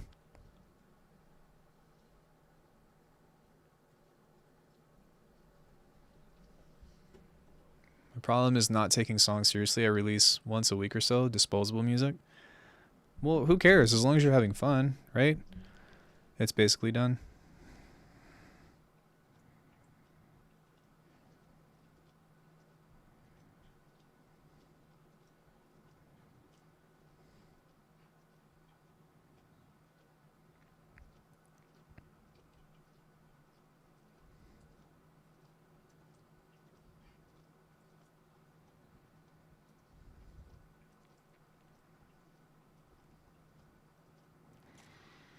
Oddly enough, my disposable songs I enjoy the most compared to something I spent 10 hours a day on.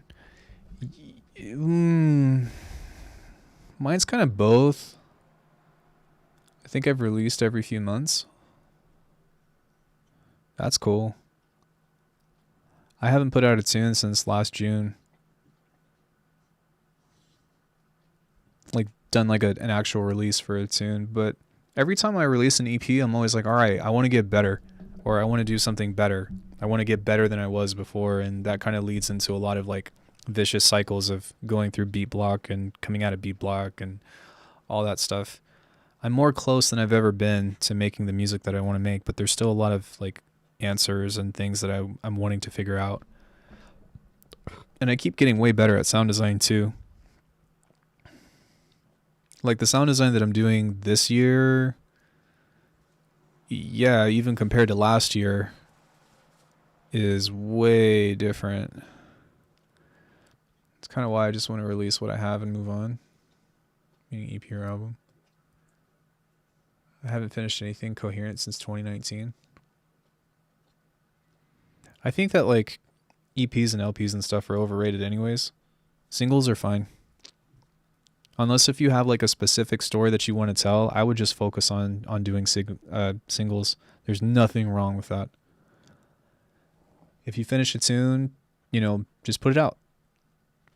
Unless if you've got like this whole like series of ideas or like, like a list of songs that are supposed to go together that means something towards a bigger picture. Because that's really the whole point of EPs and LPs and stuff in the first place. I agree with CDs and albums are my loves. They don't need a story. Well, like, yeah, even like a 2-track EP, right?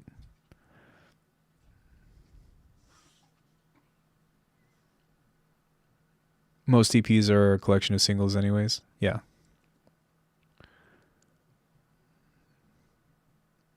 Also into concept albums or LPing. I think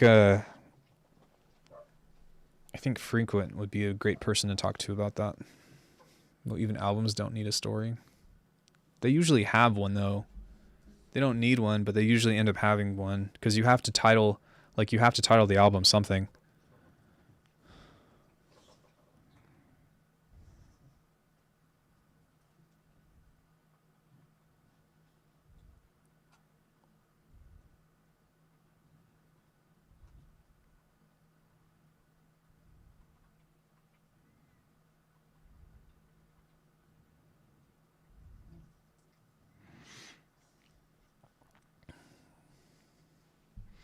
The thing about stories is that while there might not be like a clear conscientious one, if it has a beginning, a middle, and an end, then it's still a story to some extent. And then you have the degree of story.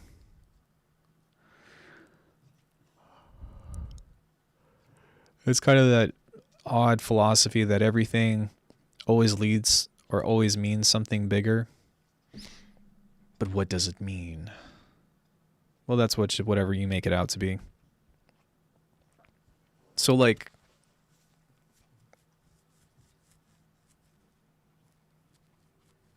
I was listening to Leisurelands the other day, and the more I listen to that album, the more I like it. But that tune or that whole album makes me feel too much story in its West Side Story. I feel like that album was about purgatory. Whether they meant it or whether it really is or not, like to me when I listen to that, it's like that album is hella purgatory to me. Most albums just get a bunch of signals. Great concept albums are few and far in between. I don't know about few and far in between, but I would definitely say less common. Which one?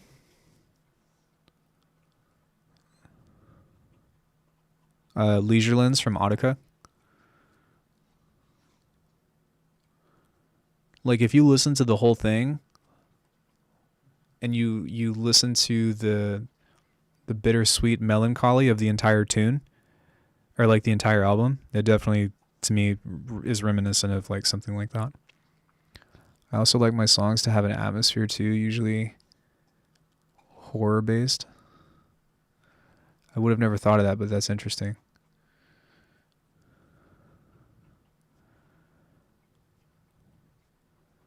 Yeah, I don't know. Maybe not, you know, but that's definitely just the vibe that I got from that.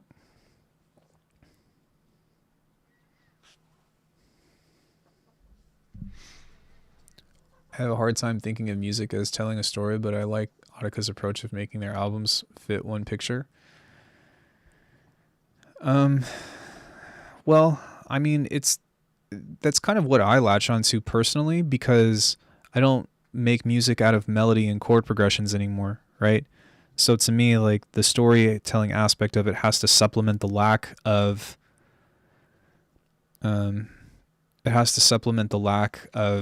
like melodic interpretation. Yeah.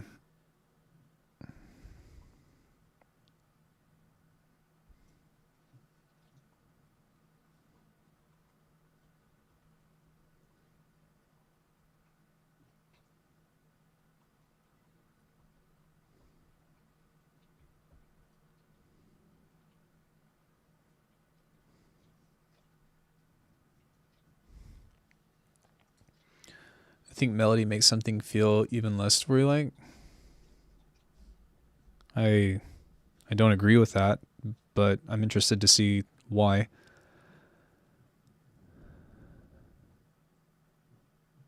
Feeling like a story if it was all just sounds. Oh, that sounded interesting. Thanks for the tip. I don't know what tip I gave you. It can mean different things to different people.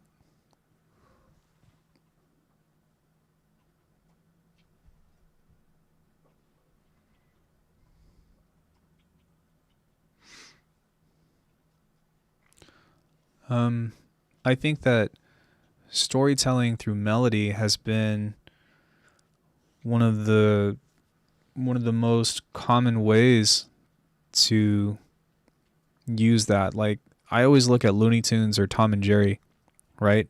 Like they are able to communicate the emotion that you see with the cartoon character with the music piece aspect to it like so well. Oh, you've never heard of Audica before? They're like what all true warriors strive for. I mean, it's pretty much all classical composition, melody-based story. Well, I mean, that's like the root of it, because that's not what it all is, but that's the root of it. All the music I grew up listening to was jazz, and that's aggressively abstract and devoid of storytelling, so that's always been what I've related to more. But even still in jazz, like a jazz still has a song title.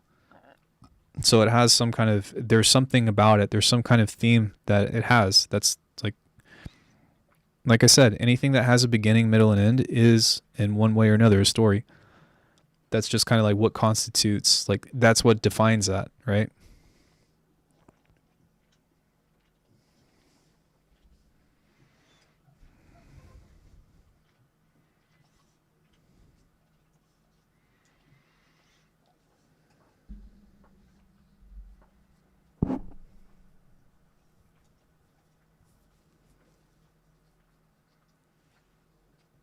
I feel the exact opposite about jazz. It's a very convoluted story, and the aggressiveness and abstractness makes it even better.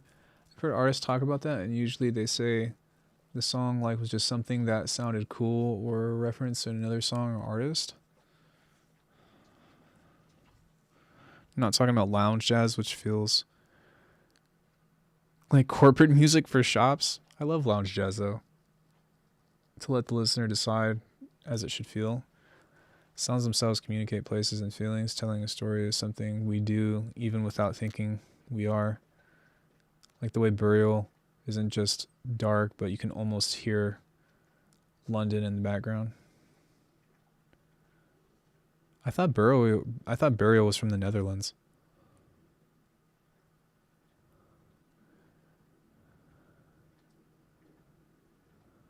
Not saying it's bad, but very backgroundy.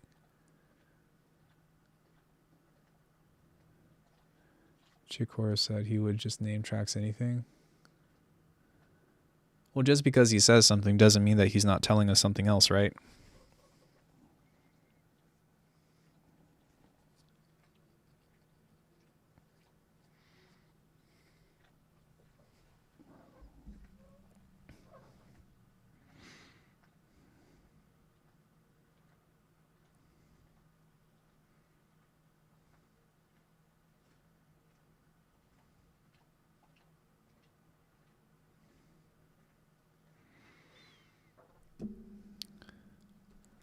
Burial, okay. He Dutch, never knew. Also, Lorne. Burial is a great example. I need to listen to more Burial. Completely insane for working in Sony Asset. You mean SoundForge?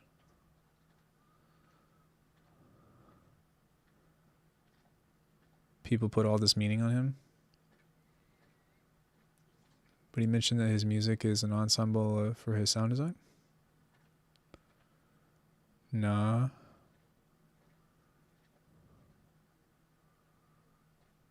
Sony Acid? I'm pretty sure that Burial used SoundForge.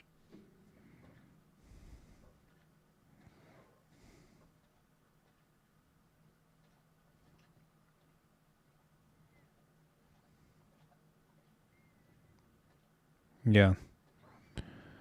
For one thing, instead of using music software that everyone else used to build and layer beats, Burial used SoundForge, which only shows the waveforms.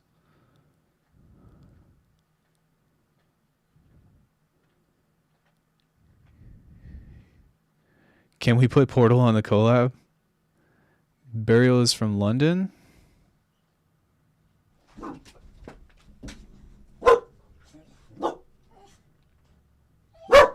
Dude, for real? Stop. God, he's like screaming in my ear.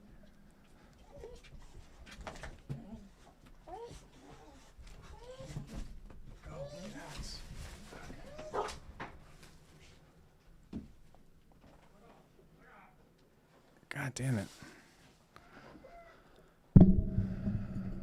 And most of my favorite abstract musicians usually have implied melody underpinning the madness. O Prime Delta uses Audacity, apparently. I don't know who that is.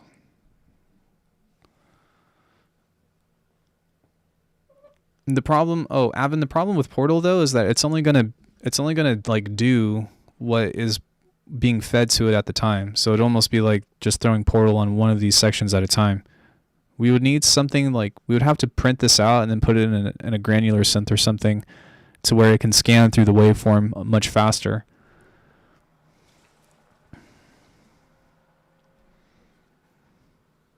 If you have a ton of outboard gear as generators, Hope Prime Delta is on the upscale server a lot. I'm not really on the upscale server a whole lot. I try to have a lot of conversations with Hudson when he pops in from time to time, but I feel like with the upscale server, I never know what anybody's talking about, so I just don't. Where it's dark and no infrastructure. His music sounds like his surroundings. Yeah, I guess I thought Burrow was from the Netherlands.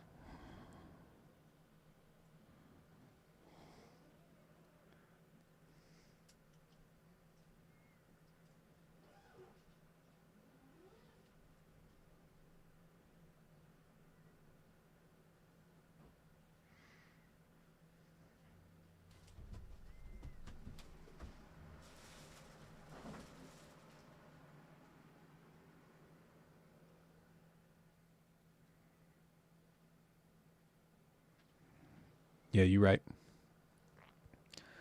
Upscale server is the only bigger server I usually try to stay on. I like a lot of the people there. I just never know what's going on in the conversations. And it's like one of those things where like you try to butt in to fit in, and then everybody kind of looks at you and you just kind of get embarrassed and then slowly back out.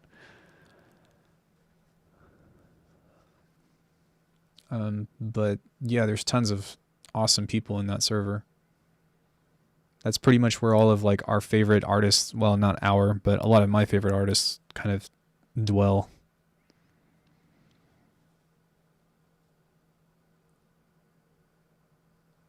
Why not ask what's the topic? You could. I would just observe. Yeah, Homer retreats into the bush meme. But it moves so quickly as well. Like I feel like the topics that people cover like are so embedded in memes and like I guess like inside jokes that I couldn't just be like, what are we talking about? And then know and catch on, right? It seems like they have so many like personal experiences together and stuff that I try to just like put the clues together. What is that track sounding like anyways?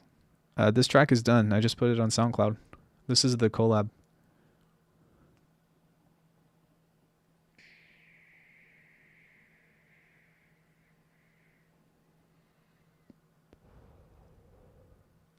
It's 25 minutes of Alckemy's laboratory main sections. But you can go download it here.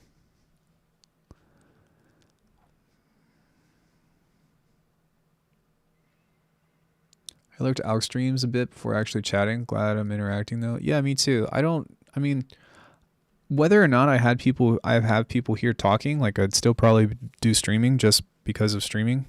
But I really do enjoy the social aspect of it a lot more.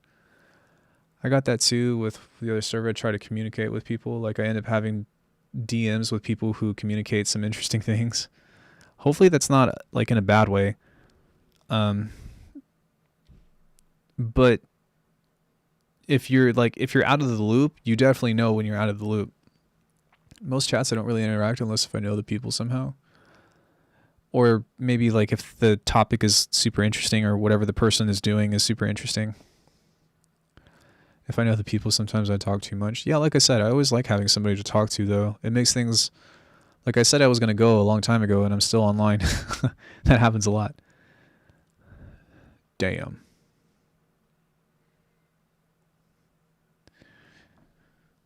Yeah, I really do. I think that I had a garage tune that I started not so long ago that I thought was pretty cool. If you guys like garage music, you should look up Smokefish. Smokefish and Sublab. I've really been enjoying them lately. And Azalea. Traits of an introvert. Maybe. There's also that saying that the loudest person in the room is also the weakest. I'm not 100% sold on that idea, but it's kind of one that I took to heart while I was growing up.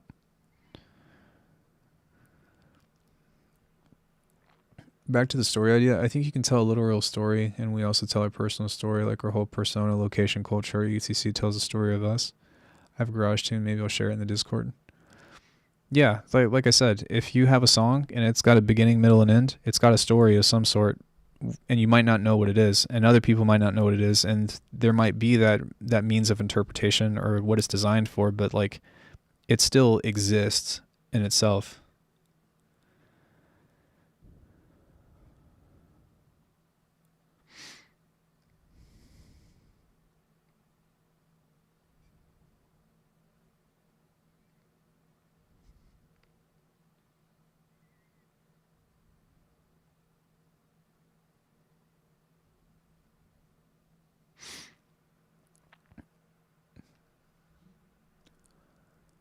A good way to communicate them without a loop. DMs take you on some G shit, bro.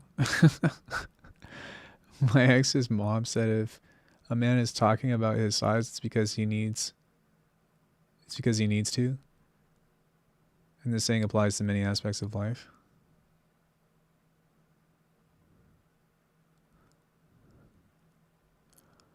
Yeah, I don't know.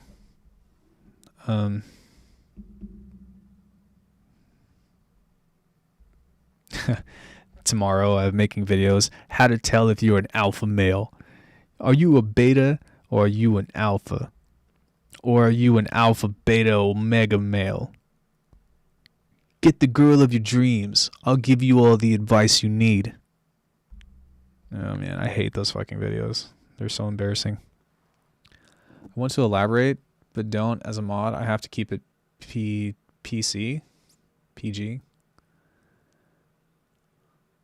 I'm a lambda male. What is that? If you take out some of those letters and you rearrange it, then it just says I'm a llama, which is how I read that at first. Or you could just warn yourself afterwards. I don't know either. What does G shit mean? I honestly don't know. Evan, you're the best. He was memeing about a saying that I said about the loudest person in the room is usually the weakest. I'm an uwu male. Gangsta. Omega male. Let's all be uwu. Uwu males.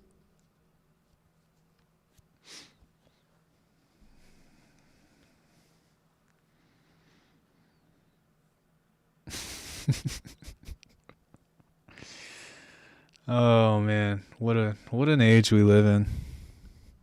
What an age we live in. Yeah, I don't know. I'm feeling kind of lost lately on a lot of things. I really enjoy doing YouTube. PogChamp, Poggers Mails. My last track was 808 based, and I posted in a bunch of mostly Euro UK servers my America was showing. Uwu, I think it's spelled EU.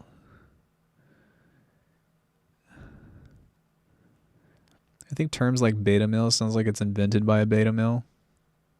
I think alpha male sounds like it's invented by a beta male.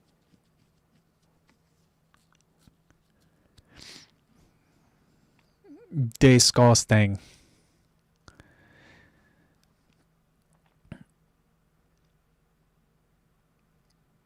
Doesn't Jungle use 808s? Yes. Well, what about like a theta male? Or what about a gamma male? Right? Alka male. No, please.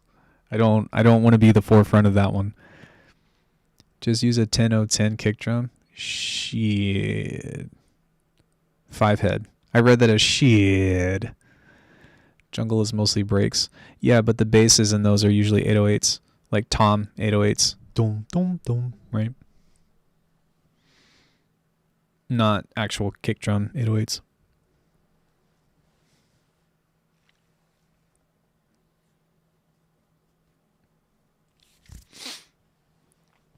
Yes. Yeah. I agree with that one. I think it's based on wolf packs. Alpha being the leader of the pack. Yeah, I mean it is, but it's stupid because we're not wolves or dogs or people. We are people, and there are human or like animalistic qualities that we all have, but part of accepting that is moving beyond that and being focused on being a human as opposed to being some kind of hunter, gatherer, tribalistic mindset. That's been the whole problem with that whole thing. I'm an alpha male. Okay, Carl, whatever you say, bud. Your doggo is like, what you mean I'm not a wolf? None of my dog. Actually, if anybody's a wolf in my dog trio, it's fucking Remy. Remy is a killer. She is the most vicious between all of those dogs. But it's a she.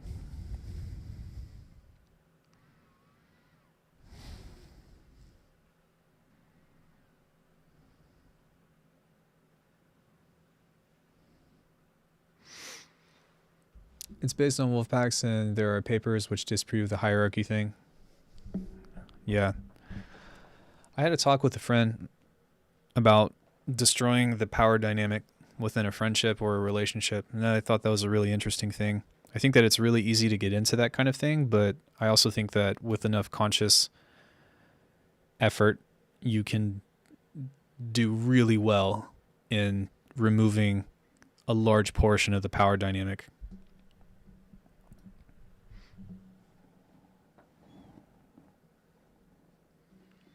A psychology teacher insists humans are not animals and we should separate ourselves from our animalistic tendencies. I think as time goes on, we'll get better at it, but we're still like in this transcendental like atmosphere from that, right? Even still, like our government is based on a hierarchy system. Slang Tang Rhythm, don't know my yet, big up. Is dance hall though, not D&B? My friend Ash has a real wolf and she looks adorable. Dude, wolves are awesome. The guy who coined the term alpha male, originally describing a strong leader in a wolf pack, found out he was wrong and tried desperately to tell the world, but the term stuck. What do you mean?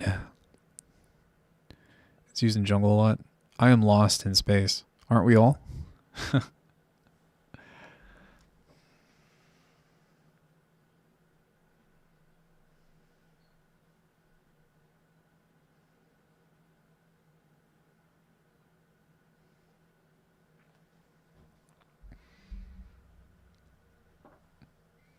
Greedo, whenever you start doing like the Jamaican thing, I get lost. I can't even like read half of what you say. Should it be Jamaican or should it be a Caribbean accent? Would that be more proper? Another good description of human self-appointed alpha male is sociopath. Excellent. Yes, I'm an alpha male, aka sociopath, who does not feel emotion and only works towards satisfying my own needs and will manipulate in order to do so.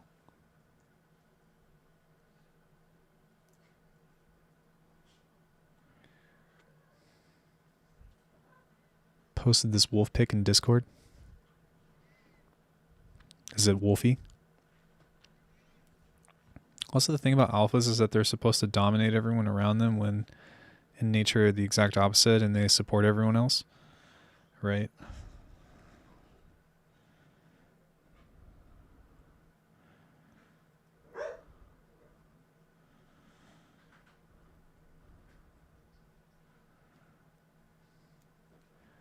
Yeah, I don't know.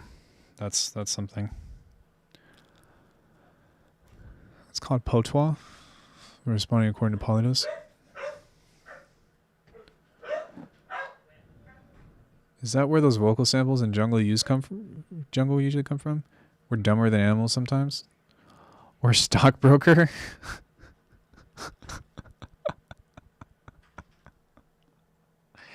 What? It's a big wolf in Discord. Okay, now I'm curious. You guys is terrorizing, huh?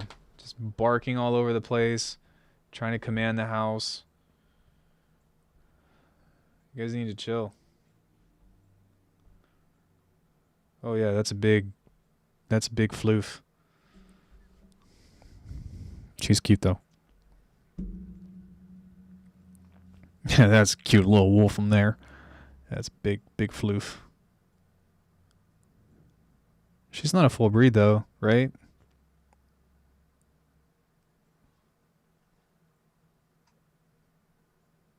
She looks like she's got husky in her. She's like 120 pounds and still growing. Yikes. I don't remember. Yeah, she looks like she's got husky in her. I don't know for sure though. Oh, huskies. Yeah. Well, guys, oh yeah, some husky. Yeah. Not that I'm a dog connoisseur or anything, but it definitely, her fur looks like huskies. His business card is this eggshell, bold. I swear I have zero danger awareness when I see dogs, wolves. I kind of just want to hug them. I don't know. Yeah, well, it depends. I usually can read dogs pretty well, but I'm always willing to like drop my guard first for a dog, if that makes sense, right? Of being like, no, it's okay. It's not that bad. I got you. Oh, shit. Is that water?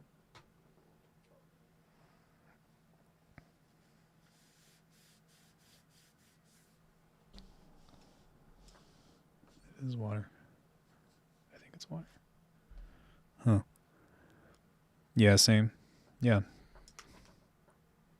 Well, we made dogs, so, you know. If she starts growling and aggressive barking, I'm outie. That's understandable. A little understandable. Ethiopian and French? Am I in danger?